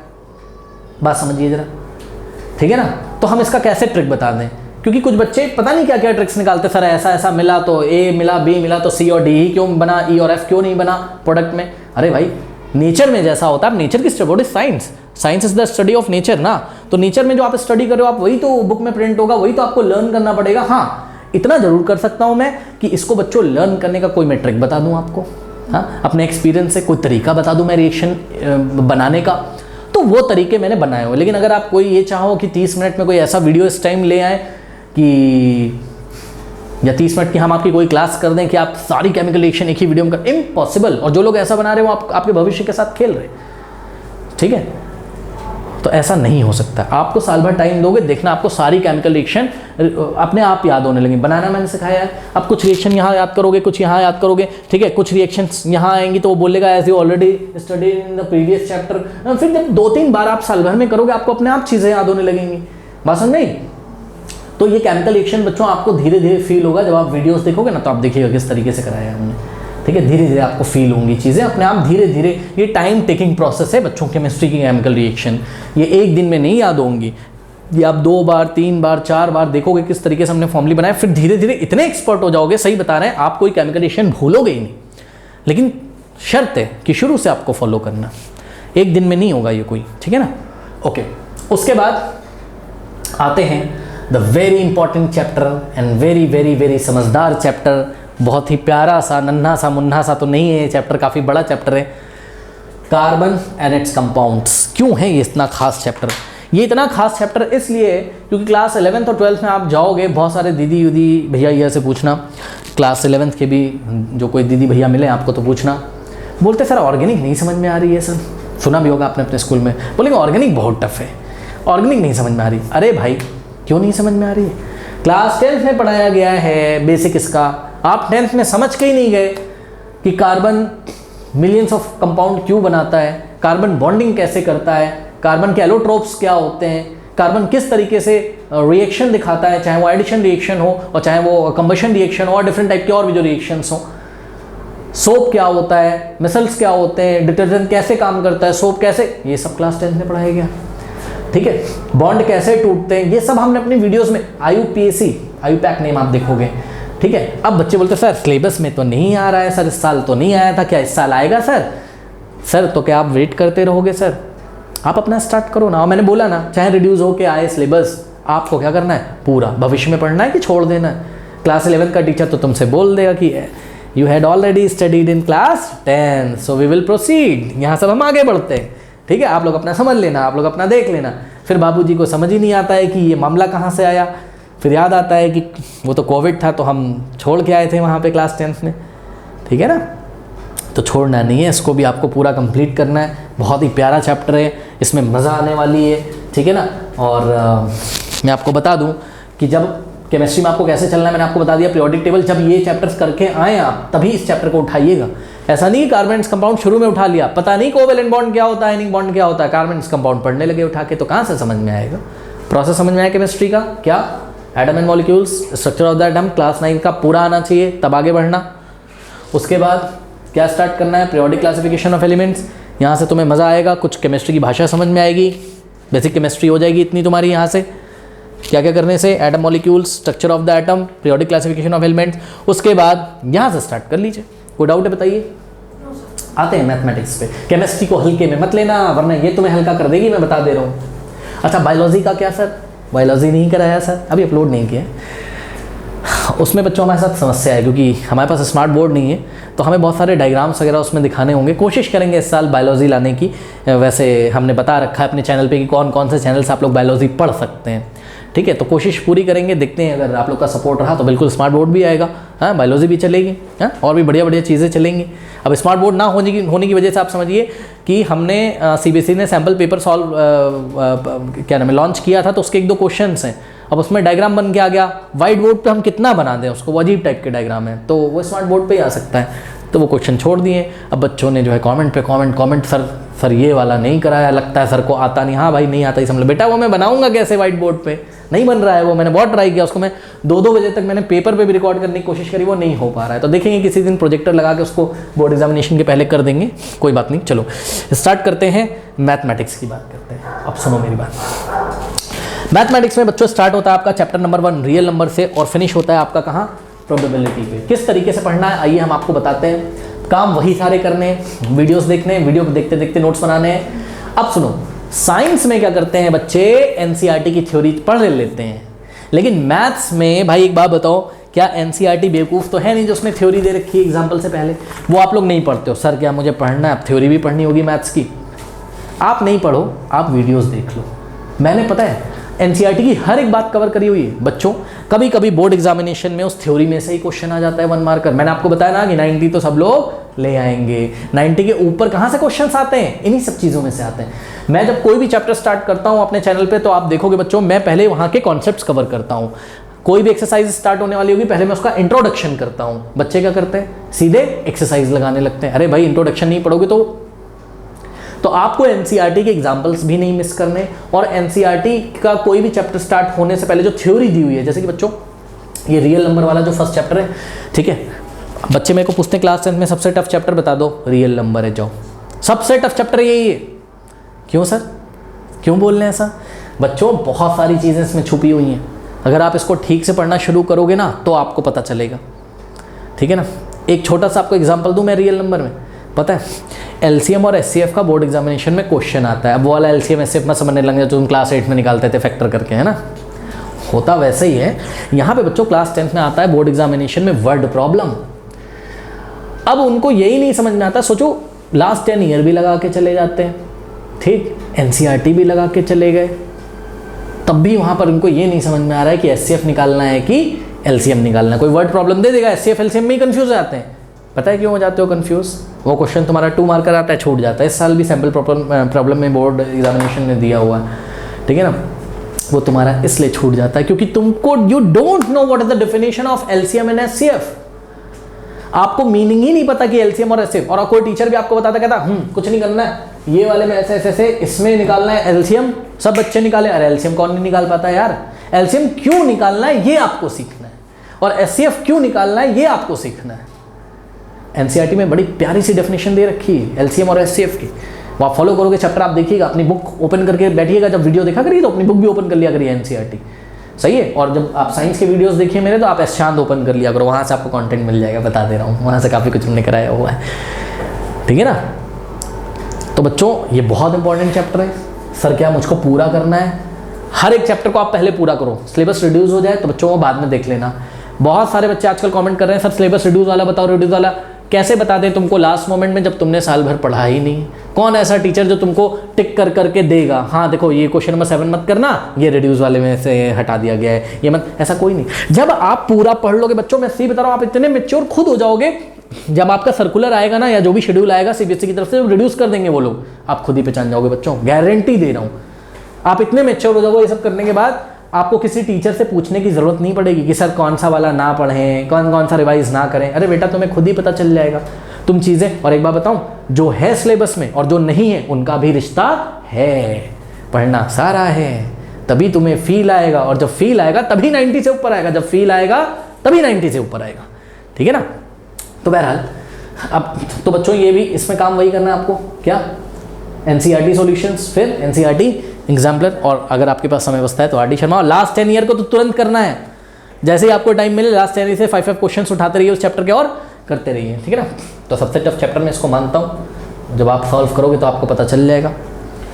नाउ पॉलिनोमियल्स, नेक्स्ट चैप्टर है पॉलिनोमियल्स।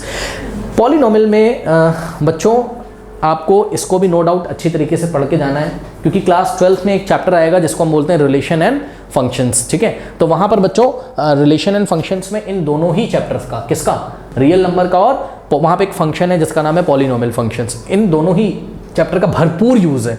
मैं इसकी बता रहा हूँ, ऑफलाइन क्लासरूम्स में लेता हूँ क्लास, तो पहले मेरे को क्लास 12th को क्लास 10th का चैप्टर कराना पड़ता है, सही बता रहा हूँ। 2 क्लासेस होती हैं बेसिक रियल नंबर और पॉलिनोमियल्स की। बताइए क्यों होती हैं? 90 वाला बच्चा होता है बैठा, वो भी जवाब नहीं दे पाता है, क्योंकि वही है ना कि बोर्ड एग्जामिनेशन में लगा दिया था तुक्का, फंस गया, LCM निकाल के चले आए हैं तो आ गया, गलती से SCF निकाल दिया होता वहाँ पे, समझ रहे हो बात को।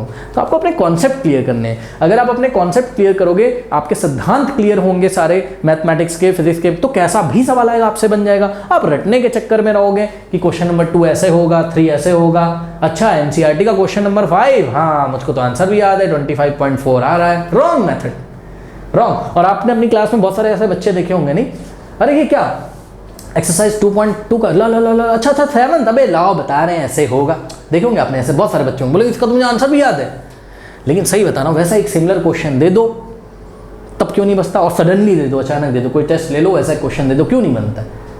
क्योंकि रट क्या है, रटना नहीं है, रट्टाफिकेशन नहीं चलेगा बोर्ड एग्जामिनेशन में और तुम्हारे भविष्य की पढ़ाई के लिए, ठीक है। तो क्लास 12th में काम आने वाले, अभी से बेस बना के रखो अगर तुम्हारा टारगेट है भविष्य के लिए। नेक्स्ट है लीनियर इक्वेशन इन 1 वेरिएबल, ठीक है। Linear equation in 1 variable is very beautiful chapter, और यहाँ पे आपको 2 इक्वेशंस को सॉल्व करना सिखाया जाएगा और बहुत ही मज़ा आने वाला है। तो उसको अच्छे तरीके से, खासकर एलिमिनेशन मेथड से उसको सीखिएगा, और ग्राफ प्लॉटिंग यहाँ पे आने वाली, तो ज़्यादा आपको परेशान नहीं करेगा ये चैप्टर। लेकिन स्टूडेंट्स यहाँ पे आपको कोऑर्डिनेट सिस्टम का बहुत अच्छी तरीके से नॉलेज होना चाहिए। जब वो आप पढ़ेंगे कोई लाइन जा रही किन्हीं पॉइंट से तो उनका क्या मतलब है, ये सारी चीज़ें आपको कहाँ दी हुई है, NCERT की थ्योरी में। कहाँ मिलेगा सर, हमने पढ़ाया हुआ है, टेंशन मत लो, ठीक है ना। चैप्टर पे जाइए, चैनल पे जाइए, पढ़ाया हुआ है, थ्योरी सब कुछ पढ़ाई हुई है, वो कहना क्या चाहता है, NCERT जो बात कहना चाहता है हमने सारा कवर किया हुआ है, और वो आपको अपनी कॉपी में नोट्स बना के उसको डाइजेस्ट करना है। हाँ भाई NCERT क्या कहना चाहता है, ताकि कैसा भी क्वेश्चन आए आपसे बन जाए। उसके बाद आता है आपका क्या, क्वाड्रेटिक इक्वेशन, ठीक है ना। तो बच्चों अगर आप पॉलिनोमियल अच्छे से पढ़ के आए हो ना, तो आपको क्वाड्रेटिक इक्वेशन में कोई प्रॉब्लम नहीं होने वाली है, टेंशन ना लो, ठीक है ना। उसके बाद एक चैप्टर AP अर्थमेटिक प्रोग्रेशन, ठीक है ना। तो अर्थमेटिक प्रोग्रेशन भी बड़ा प्यारा सा चैप्टर है। इसके बाद अर्थमेटिक प्रोग्रेशन क्लास 10th में पढ़ोगे, और उसके बाद ज्योमेट्रिक प्रोग्रेशन आप कहाँ पढ़ोगे, क्लास 11th में। तो GP अभी नहीं पढ़ना, अभी आपको अर्थमेटिक प्रोग्रेशन पढ़ना है। इसमें भी आपकी कोई टेंशन नहीं है, इसमें वर्ड प्रॉब्लम बड़े प्यारे प्यारे होते हैं, NCERT एग्जाम्पलर में दिए हुए हैं। तो वो आप जब जाओगे, पैटर्न तो आपको पता ही है, पहले NCERT करना है, फिर NCERT एग्जाम्पलर करना है, फिर लास्ट 10 ईयर करना है। इतना काम करे बिना बोर्ड एग्जामिनेशन में नहीं बैठना है, सुन लो, ठीक है। तो AP में बड़े प्यारे प्यारे, आपको AP परेशान नहीं करेगा ज़्यादा, आप परेशान नहीं हो, आपको ये परेशान नहीं करेगा चैप्टर, बहुत प्यारा चैप्टर बेचारा हो जाएगा, ठीक है ना। उसके बाद आइए बच्चों triangles, very important chapter.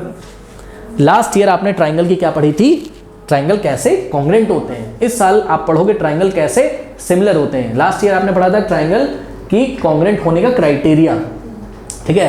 RHS पढ़ा था, साइड पढ़ा होगा, एंगल साइड, जो कि शायद बहुत सारे बच्चों ने अच्छी तरीके से नहीं पढ़ा। तो अगर आपको ट्राइंगल कॉन्ग्रेंट कैसे होते थे इसमें अगर आपको प्रॉब्लम है, तो आपको ये चैप्टर क्लास 9 का, अगर आपको ट्राइंगल नहीं आता तो 10th वाला आपको परेशान करेगा। ये बात आपको मैं पहले बता दे रहा हूँ, ठीक है ना। तो उसके लिए आप तैयार रहना। तो अगर आपके पास टाइम है तो आप 9th क्लास के ट्राइंगल्स को अच्छी तरीके से पढ़ लीजिए, चैनल पे प्रेजेंट है, आजकल तो फ्री हो। और फिर भी अगर नहीं पढ़ते हो ना, तो हमने इस तरीके से पढ़ा रखा है कि आप अगर यहीं से ट्राइंगल सीधे देखोगे तो आपको समझ में आएगा। इसमें बच्चों एक गेम होता है ट्राइंगल्स में बहुत बड़ा, मैं आपको बता दूं, बहुत सारे शायद आप कहीं पढ़ने भी जाओ तो आपको शायद ना बताएं। यहाँ पे बच्चों ट्राइंगल्स के नाम जब लिखे जाते हैं कि 2 ट्राइंगल सिमिलर हैं, ठीक है ना, जैसे कि triangle ABC similar to triangle मान लो PQR है, तो सर क्या हम इसको triangle ABC similar to triangle QPR लिख सकते हैं कि नहीं, और नहीं लिख सकते हैं तो सर क्यों नहीं लिख सकते हैं। इसमें बच्चों ट्राइंगल का नाम लिखना भी बहुत मैटर करता है कि ABC को आपने ट्राइंगल PQR के सिमिलर लिखा है कि QPR के सिमिलर, यही सीखना है इसमें कि ट्राइंगल की नाम की सेटिंग कैसे करनी है, कौन सा पार्ट किसके करस्पॉन्डिंग है। और NCERT इसको खूब अच्छी तरीके से समझाता है, और एग्जाम्पलर भी, ठीक है ना। कराया हुआ है चैनल पे, मिलेगा आपको, परेशानी की कोई बात नहीं है, ठीक है ना। नेक्स्ट देखिए जरा, तो इसको आप ऐसा नहीं कि ट्राइंगल्स आपने हवा में उड़ा दिया, बहुत बढ़िया चैप्टर्स हैं, प्रूविंग वूविंग बहुत अच्छे अच्छे बच्चों इसमें सवाल है, ठीक है ना। मेहनत करनी पड़ेगी ट्राइंगल में, सुन लो, स्टार लगा दे रहा हूँ, ट्राइंगल भी एक टफ चैप्टर है, मेहनत करनी पड़ेगी, सुन लो, वेरी इंपॉर्टेंट चैप्टर, ठीक है। उसके बाद आता है आपका कौन सा, कोऑर्डिनेट ज्योमेट्री, ठीक है ना। कोऑर्डिनेट ज्योमेट्री जिन बच्चों ने क्लास 9th का हमारा सेशन कर रखा है, कुछ ऑफलाइन के बच्चे होंगे यहाँ पर ना, तो आपको परेशान नहीं करने वाला है, लेकिन जिन्होंने 9th में नहीं पढ़ रखा है अच्छी तरीके से, उनको ये चैप्टर परेशान करेगा, क्योंकि इसमें थोड़ा सा आपको फील करना है, ठीक है ना। खासकर एग्जाम्पलर के जो क्वेश्चंस होंगे वो बहुत ही क्वालिटी क्वेश्चंस आपको यहाँ पे मिलने वाले हैं। पर फिर से वही बात, परेशान होने की बात नहीं है। अगर आपने 9th में नहीं पढ़ा है, हमने तो बेसिक से पढ़ाया हुआ है यहाँ पे, ठीक है ना, तो बेसिक से पढ़ाया। अगर आप 10th का भी चैप्टर फॉलो करते हो हमारा, तो आपको टेंशन नहीं होगी, काम वही करना है, एनसीईआरटी एग्जाम्पलर और लास्ट 10 ईयर्स, ठीक है ना। उसके बाद आते हैं हम क्या, हाँ ये देखिए 8 and 9 chapter number, very important chapters. और मैथ्स का जैसे जैसे सिलेबस चल रहा है ना, ऐसे ही ऐसे पढ़िएगा आप मैथ्स का सिलेबस, ठीक है बच्चों, इसको आगे पीछे नहीं पढ़ो। हाँ, ज़्यादा से ज़्यादा एक चैप्टर है वो आप पढ़ सकते हो यहाँ पर, सरफेस एरिया एंड वॉल्यूम्स, उसको अलग से पढ़ सकते हो, तो वो अभी हम आपको बता देंगे। कुछ कौन कौन से चैप्टर आप अलग से पढ़ सकते हो हम बता देंगे आपको, लेकिन अभी तक जैसे जैसे हमने बताया है आप ऐसे ही ऐसे पढ़िएगा अभी तक, ठीक है। जब आप पढ़ें तो चैप्टर नंबर 8 और 9 को बच्चों साथ साथ पढ़ लीजिए, ठीक है ना। Introduction to trigonometry and application of trigonometry, इसको साथ साथ पढ़ना है और इसको साल भर में काफ़ी बार रिवाइज करिएगा। इसमें 3 तरीके की आइडेंटिटी हैं जो कि बार बार आपको रिवाइज करनी है। और मैं स्ट्रिक्टली ये कहता हूँ कि ये दोनों जो चैप्टर्स हैं बच्चों, introduction to trigonometry and application of trigonometry, बच्चों इसकी जितनी प्रैक्टिस करो ना उतनी कम है। अगर आपको बोर्ड एग्जामिनेशन में इसको बढ़िया तरीके से बनाना है तो मैं आपको इन दोनों चैप्टर्स के लिए खास बात कर रहा हूँ कि NCERT example last 10 year plus RD की भी प्रैक्टिस करो इसकी। खास कर कौन से चैप्टर की, इंट्रोडक्शन टू ट्रिग्नोमेट्री वाले की, जिसमें कुछ आइडेंटिटीज प्रूफ करने के लिए आती हैं। बच्चों सभी बच्चे कॉपी में नोट लगाएं, चैप्टर नंबर 8 और 9 को आरडी शर्मा से भी करना। मैंने आरडी शर्मा भी सॉल्व करा रखी भैया, चैनल पे मिल जाएगा आपको, पिन कमेंट चेक कर लीजिए, ठीक है ना, वहाँ से मैंने पढ़ाया, बस बच्चों को पता नहीं है, ठीक है। सुनो बच्चों, प्लीज इसमें टिक लगाएं, introduction chapter number 8 and 9 introduction to trigonometry application of trigonometry. कहाँ से करना है, आरडी से भी इसको करना है, सुन लो, आरडी से भी करना है इसको, एज सुन एज आप इसको स्टार्ट करिए, ठीक है। और चीज़ें आपसे बनेंगी नो डाउट, परेशान होने की बात नहीं है, ठीक है। इसको खूब प्रैक्टिस करना है साल भर में। क्यों मैं इतना फोकस कर रहा हूँ इस पर, ये क्लास 11th की और 12th की ट्रिग्नोमेट्री का पूरा बेस है। वहाँ पे आपको 2 चैप्टर पढ़ने को मिलेंगे, कौन से, एक तो होगा आपका ट्रिग्नोमेट्री क्लास 11th में, और 12th में होगा ITF is what, inverse trigonometric functions. तो यहाँ अच्छे से नहीं पढ़ के जाओगे फिर वहाँ मज़ा नहीं आएगा, क्या फ़ायदा है, ठीक है ना। तो ये दोनों साथ में करिएगा जब भी करें। ऐसा नहीं कि इंट्रोडक्शन टू ट्रिग्नोमेट्री किया उसके बाद सो गए 1 महीने के लिए और 1 महीने के बाद स्टार्ट कर रहे हैं एप्लीकेशन ऑफ ट्रिग्नोमेट्री, मज़ा नहीं आएगा। जब आप इंट्रोडक्शन टू ट्रिग्नोमेट्री करें साथ में किसको लगा लीजिए, एप्लीकेशन ऑफ, तुरंत लगाना शुरू कर दीजिए, गैप नहीं करना है फिर, ठीक है ना, तभी आपको फील आएगा, तभी एकदम बढ़िया तरीके से आप कर तैयार होगा ये। उसके बाद बात करते हैं सर्कल्स की। सर्कल बच्चों स्टार लगा लीजिए, सर्कल एक टफ चैप्टर है, ये टफ चैप्टर पढ़ेगा आपको क्लास 10th में, इसको आपको टाइम देना पड़ेगा सर्कल्स को, ठीक है। सर्कल्स आप एनसीईआरटी एग्जाम्पलर और लास्ट 10 ईयर्स लगा लेते हैं तो आपके लिए काफ़ी होगा, कोई दिक्कत नहीं है। लेकिन सर्कल्स के लिए भी मैं रिकमेंड करता हूं कि आप इसकी प्रैक्टिस कहां से करें, आरडी शर्मा से। टाइम मिलेगा तो बिल्कुल करिए, नहीं करते हैं तो एनसीईआरटी एग्जाम्पलर को भी बहुत अच्छी तरीके से अगर कर लोगे that is enough, okay. Maths में तो बहरहाल वैसे ही बच्चों बहुत प्रैक्टिस करनी है। Construction NCERT exemplar last 10 years more than enough, कहीं से करने की ज़रूरत नहीं है और, ठीक है, ओके। उसके बाद हाँ एक चीज़ और, कंस्ट्रक्शन में एक बड़ा मज़ेदार सैम्पल प्रॉब्लम इस साल आया था, पता है वो कंस्ट्रक्शन में अब ये भी चेक करने लगे हैं कि आपको क्या बेसिक्स पता है कंस्ट्रक्शन के, मतलब वो आप देखोगे वीडियोस तो आपको समझ में आएगा मैं क्या कहना चाहता हूँ। पता है अंदर से एक क्वेश्चन पूछ लिया उन्होंने प्रूविंग से, उसके कंस्ट्रक्शन की जो प्रूविंग होती है, बहुत आपको स्कूल्स वगैरह में बोला गया नहीं इसकी ये प्रूविंग क्या, उसको वेरिफिकेशन बोलते हैं, किस तरीके से वेरीफाइड करते हैं हम लोग, ठीक है। तो बहुत जगह वेरिफिकेशन नहीं कराया जाएगा, लेकिन मैं आशा करता हूँ कि आप वेरिफिकेशन देखेंगे, हमने अपने चैनल पर करा रखा है, किस भी तरीके से उसको हम वेरीफाइड करते हैं कंस्ट्रक्शन करने के बाद, आपको मज़ा आएगा, फील आएगा, और जो भी क्रॉस क्वेश्चन बोर्ड एग्जामिनेशन में करेंगे वो तो आप वहाँ पे वो समझ जाओगे, ठीक है ना। चलो आगे बढ़ते हैं, एरिया रिलेटेड टू सर्कल, ठीक है ना। एरिया रिलेटेड टू सर्कल बच्चों मैं आपको रिकमेंड करूंगा, इसके लिए भी आप एनसीईआरटी एग्जाम्पलर और आरडी से भी इसको करें। एरिया रिलेटेड टू सर्कल पे आपका लक है बच्चों कि आपने कितनी अच्छी प्रैक्टिस करी। कभी कभी बोर्ड एग्जामिनेशन में इसमें से ऐसा क्वेश्चन आता है जो नहीं निकलता है, निकलने का मतलब वहाँ ना क्लिक नहीं करता बच्चों दिमाग में इसका कभी क्वेश्चन, वैसे तो बहुत इजी आते हैं क्वेश्चंस, कभी कभी 1-2 बहुत घुमा के आ जाते हैं, तो आरडी से करके जाओगे जब, वैसे तो इसका एनसीईआरटी एग्जाम्पलर ही मोर देन एनफ है, ठीक है ना। बट फिर भी थोड़ा सा RD इसका लगा लोगे तो बेस्ट रहेगा, ठीक है। उसके बाद सरफेस एरियाज एंड वॉल्यूम्स। अब क्लास 9th में अगर सरफेस एरियाज एंड वॉल्यूम्स नहीं पढ़ाया है तो यहाँ पे आपको थोड़ी सी प्रॉब्लम आएगी, क्योंकि एरिया और वॉल्यूम में क्या अंतर होता है, 1D 2D 3D क्या होता है, इसमें अगर अंतर आपको नहीं पता तो आपको ये परेशान करेगा, ठीक है ना। तो कोशिश करिए कि पहले 9th क्लास का सरफेस एरियाज एंड वॉल्यूम थोड़ा सा पढ़ लें, फिर आप 10th का स्टार्ट करें, क्योंकि 9th का जहाँ से एंड हुआ था ना वहीं से ये स्टार्ट होगा। यहाँ पे आपको मिक्स फिगर दे देगा कुछ, उसके आपको सरफेस एरियाज एंड वॉल्यूम निकालने होंगे, ठीक है ना। सरफेस एरियाज एंड वॉल्यूम्स आप कभी भी कर सकते हैं, आज से चाहे तो आज से भी स्टार्ट कर सकते हैं, इसका किसी भी चैप्टर से कुछ लेना देना नहीं है, ठीक है बच्चों। इसमें एक सेक्शन है फ्रस्टम, जो कि अगर आप छोड़ना चाहें अभी तो छोड़ सकते हैं, क्योंकि अगर उसको बोर्ड एग्जामिनेशन ने रिड्यूस कर दिया ना और आप नहीं लगा के गए तो कोई प्रॉब्लम नहीं है, मतलब उससे कुछ आगे लेना देना है नहीं, कहीं आगे काम भी नहीं आता है। Area of frustum and volume of frustum वाला सेक्शन आप छोड़ सकते हो, बट पूरा पढ़ना हो, एक बार देखने में क्या जा रहा है देख सकते हो। तो उसके बाद RD से इसको ज़रूर लगाना, RD शर्मा से surface area and volume, NCERT exemplar RD Sharma last in. अब ये दोनों जो चैप्टर हैं कौन से, स्टैटिस्टिक्स एंड प्रोबेबिलिटी।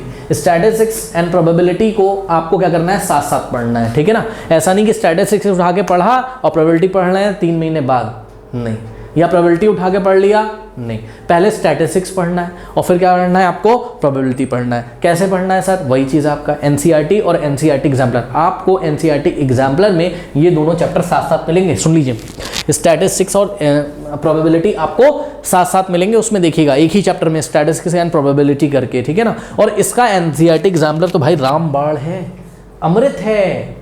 आप देखो इसमें से क्वेश्चन कितने आए हुए हैं बोर्ड एग्जामिनेशन में, फिर बच्चे समझ नहीं पाते क्योंकि तुम सिर्फ NCERT लगा के जाते हो, तो कहाँ से आएगा। इसमें से बहुत क्वालिटी क्वेश्चंस पूछे, थ्योरी भी पूछी हुई है उसमें, इसमें से इन्होंने थ्योरी के क्वेश्चंस भी पूछे हुए हैं, वो आप पढ़ोगे तो आपको समझ में आएगा। अब मैंने थ्योरीज पढ़ाई हुई है बच्चों, क्लास कराते टाइम मैंने पूरी थ्योरीज पढ़ाई हुई है, कुछ भी नहीं मैंने छोड़ा है, कॉपी पेन आपको लेके बैठना है बस। तो ये सारी चीज़ें कंप्लीट हुई बच्चों, बुक्स के बारे में बता दिया, सब कुछ बता दिया। अब बच्चे बोलते हैं सर कोई स्ट्रैटेजी बता दो, कोई मैजिक हो जाए, तो लास्ट में बस मैं जाते जाते इतना बताना चाहता हूँ, मैजिक वैजिक देखो भैया कुछ नहीं होगा, ठीक, और कोई सुपरमैन नहीं आएगा कराने, आपको शुरू से खुद लगना है और समाज में ऐसे लोगों से आपको सावधान रहना है जो आपको क्या कहते हैं NCERT एग्जाम्पलर नहीं लगानी, उनसे आप सावधान रहिए। गलत अगर आपको कोई बता रहा है, जो आपसे ये कह रहा है ना NCERT एग्जाम्पलर मत करो, सुन लो, उसने कभी खुद भी नहीं की हुई है वो, तो जब उसने किया ही नहीं तो उसे पता ही नहीं है। या अगर आपको कोई बता रहा है तो वो टीचर ने बच्चों कभी कराई ही नहीं है बच्चों को, तो उनको उसकी वैल्यू ही नहीं पता है, ठीक है। अब ऐसा नहीं, मैं सारे टीचर्स को नहीं बोल रहा हूँ, बहुत सारे टीचर्स मेरे को आके यहाँ पे मतलब बच्चे बोलते हैं मेरे को सर मेरे टीचर ने मना किया है स्कूल में। क्यों मना किया है, ताकि उन पर प्रेशर ना पड़ जाए, पहली बात। और दूसरी बात ये है क्या कि उन्होंने कराई नहीं है अभी तक, खासकर जो फ्रेशर टीचर्स होते हैं, अगर उन्होंने नहीं कराई तो आपको साफ मना कर देंगे, हाँ इसको करने की कोई ज़रूरत नहीं। बट मैं आपको कह रहा हूँ बच्चों, अगर आपको कोई कह रहा है तो कहने दो, आजकल तो ऑनलाइन सब कुछ अवेलेबल है, आप आके चैनल से करिए, यहाँ से करिए, कोई कंटेंट खरीद लीजिए कहीं से, वहाँ से करिए। NCERT एग्जाम्पलर अगर फालतू बुक होती तो एग्जाम में लगाता क्यों उसको CBSE, आप उसको ज़रूर करें। और हाँ, कुछ महान वीडियोस आपको ऐसी भी मिल जाएंगी, 1 घंटे में NCERT एग्जाम्पलर एक चैप्टर का, हाँ भाई लोगों ने करा दिया, बहुत टैलेंटेड है, तो ऐसे लोगों से भी आप सावधान रहें। वो आपके फिर से वही बात हो जाएगी, तुम 80% पे आके रुक जाओगे, उसके ऊपर तुम फिर तो रट्टाफिकेशन वाली बात हो जाएगी ना। कॉन्सेप्ट नहीं क्लियर है तो जो क्वालिटी क्वेश्चन आएगा वो आपसे नहीं बनेगा। बात समझ में आई कि नहीं आई, तो ये चीज़ है। और एक चीज़ और बच्चों, जो महामंत्र है वो यही है फाइनली, जो शुरू से लगेगा वही कामयाब होगा। सुन लो, बाद में देखो रोने धोने से कोई फ़ायदा नहीं कि तुम्हारा रिजल्ट आए, फिर तुम घर में भी झूठ बोलते हो मैं तो सब करके आया था या करके आई थी सर, मुझे मार्क्स से नहीं मिले, ये बड़ा बढ़िया है। या मेरे फ्रेंड्स के भी देखो मैथ्स में, मेरी पूरी क्लास के मैथ्स में ऐसे हो गए। ये सब बहाने कब तक बनाते रहोगे, ये 6, 7, 8, 9 तक चलता है बच्चों, अब तुम बड़े हो गए हो, ठीक है ना। तो तुमको क्या करना है, तुम अब देखो मेरे से कोई बच्चा आकर रोता है ना, मैं उसको सीधे पूछता हूँ, सिर्फ 2 सवाल होते हैं मेरे। पहला, क्या NCERT का तुमने एक क्वेश्चन प्लस एग्जाम्पल्स मत छोड़ना, NCERT का तुम लोग एग्जाम्पल क्यों छोड़ के जाते हो मैथमेटिक्स में, आपको एग्जाम्पल भी मैंने कराया हुआ है, ठीक है ना।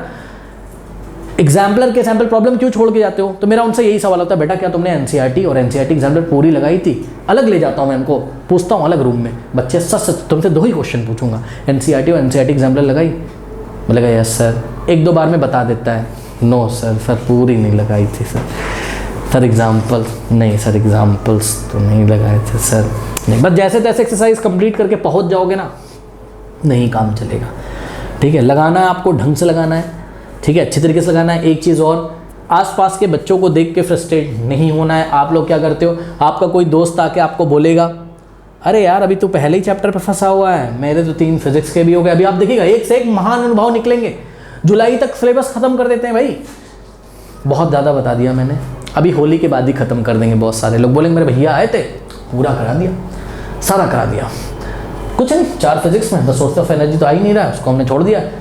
मैथ्स में मेरे, हाँ भाई मेरे 10 हो गए। अरे तेरा एक भी नहीं हुआ अभी, छोड़ो बच्चों, जैसी आपकी क्षमता है आप अपने हिसाब से करिए। आप थोड़ा स्लो चल रहे हो ना, कोई बात नहीं। अब स्लो का मतलब ऐसा नहीं इतना स्लो मत हो जाना बोर्ड एग्जामिनेशन सिलेबस ही ना हो। बच्चों स्लो हो रहे हो कोई बात नहीं, चैप्टर करना है 2 लेकिन ढंग से करना है। जितना पढ़ना है, कैसा पढ़ना है, ठोस पढ़ना है, क्वालिटी कंटेंट पढ़ना है, कि उसमें से अगर कोई आ जाए क्वेश्चन, चाहे थ्योरी का क्वेश्चन आ जाए, चाहे रीजनिंग हो, असर्शन रीजन हो, टिक मार्क हो, मल्टीपल चॉइस, कुछ भी आ जाए आपसे बनना चाहिए।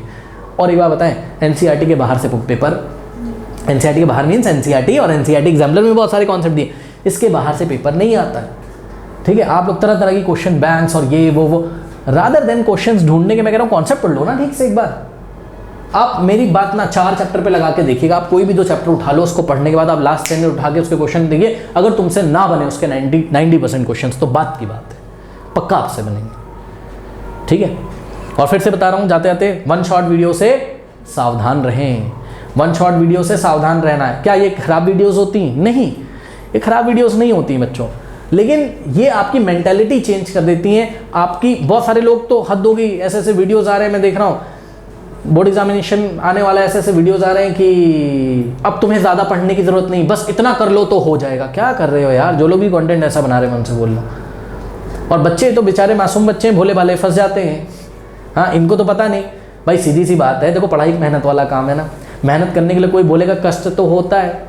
इसीलिए मेरे भी चैनल पे ज़्यादा सब्सक्राइबर्स नहीं है, क्योंकि मैं एकदम क्वालिटी कंटेंट बनाता हूँ और लोगों को ज़्यादा मेहनत करना पसंद नहीं है, तो लोग नहीं ज्वाइन करते। ठीक है ना, बट मैं जो बता रहा हूँ आपको एकदम बेस्ट चीज़ बता रहा हूँ बच्चों। तो 1 शॉट वीडियो आपको कब देखते हैं? जब तुम्हारा चैप्टर तैयार हो जाओ। एक क्या 10 चैनल से देखो जाके 1 शॉट वीडियोस, मैं नहीं मना कर रहा हूँ, लेकिन 1 शॉट वीडियो से आप पढ़ के एग्जाम में 90+ लाएंगे, इम्पॉसिबल। ये एक बहकावा है, ये एक छलावा है। आप अपने फ्यूचर पे चाकू मार रहे हो, उसका मर्डर कर रहे हो अपने फ्यूचर का एक तरीके से। और जो लोग ऐसे कंटेंट लेके आ रहे हैं, तो भैया कराना हो तो ठीक से कराओ यार बच्चों को। हाँ, कराना हो तो ढंग से कराओ, पूरा कराओ। तो बस मेरी इतनी सबसे रिक्वेस्ट है। 1 शॉट भी बहुत बढ़िया वीडियोस होते हैं, लेकिन सिलेबस कंप्लीट होने के बाद उनको देखो, एज अ रिवीजन देखो, बड़ा मजा आएगा आपको, सब कुछ समझ में आएगा। लेकिन 1 घंटे में जो चीज़ 50-50 घंटे मांग रही है होने के लिए, उसमें तुम 1 घंटे में कंप्लीट करा रहे हो, तो कैसे होगा? ठीक है बच्चों, तो ये सब चीज़ें हैं। तो तुम्हारा दोस्त अगर कोई बोल रहा है मेरा सिलेबस तो कंप्लीट होना है, अभी तेरे 2 ही हुए हैं, छोड़ो, उसको इग्नोर करो, यहाँ से सुनो, यहाँ से निकालो, जो तुम कर रहे हो बेस्ट है। और लास्ट में जब ये कॉपी जो आपने बनाई है बोर्ड एग्जामिनेशन में आप उठाइएगा इसको, जब आने वाले बोर्ड एग्जामिनेशन, ठीक है, 3 महीने जब बचे हो तब आप रिवाइज करना शुरू करना है इस कॉपी से। हो सके तो वीडियोस को भी 2 क्रॉस पे लगा के कॉपी सामने रख लेना, फटाफट फटाफट फटाफट सारे राज खुल जाएंगे। ठीक है ना, मज़ा आने लगेगा आपको। ओके स्टूडेंट्स, बाकी आपके सारे कोई क्वेश्चंस हो, किसी कुछ पूछना हो तो पूछ सकता है। यहाँ पे कुछ पूछना है किसी को? नहीं। तो टॉप सर कैसे करें? फाइनली यही बोलना चाहूँगा बच्चों, टॉप इस तरीके से हो सकता है, बस पढ़ते रहो, बढ़ते रहो, आज से ही शुरू हो जाओ, लग जाओ। और एक क्वेश्चन और आता है, बहुत बच्चे मेरे को पूछते हैं सर कितने घंटे पढ़ें? घंटे वंटे नहीं होता है, तुम्हारे अंदर चस्का होना चाहिए, पैशन होना चाहिए पढ़ाई का। तुम बैठ जाओ तो तुम्हारे अंदर ये क्षमता होनी चाहिए कि 3-3 घंटे तुम बैठने की क्षमता रखते हो, ये होना चाहिए। घंटे वंटे कुछ नहीं होता, वो तो कभी 2 घंटे पढ़ाओ, कभी 8 घंटे पढ़ लिया, उससे क्या हो गया। लेकिन कितना बढ़िया, कितना क्वालिटी कंटेंट पढ़ रहे हो आप, कितना नॉलेज ले रहे हो, ये डिपेंड करता है। तो इस तरीके से टॉपर्स करते हैं, इस तरीके से बच्चे टॉप करते हैं। ठीक है ना, तो मिलते हैं नेक्स्ट वीडियो में। बातें बहुत हो गई, कमेंट सेक्शन में कमेंट करके अपने सवालों को पूछें, जो भी और सवाल हो उस पर हम अलग से वीडियो बना देंगे। मिलते हैं नेक्स्ट वीडियो में, तब तक ले पढ़ते रहिए, बढ़ते रहिए। All the best.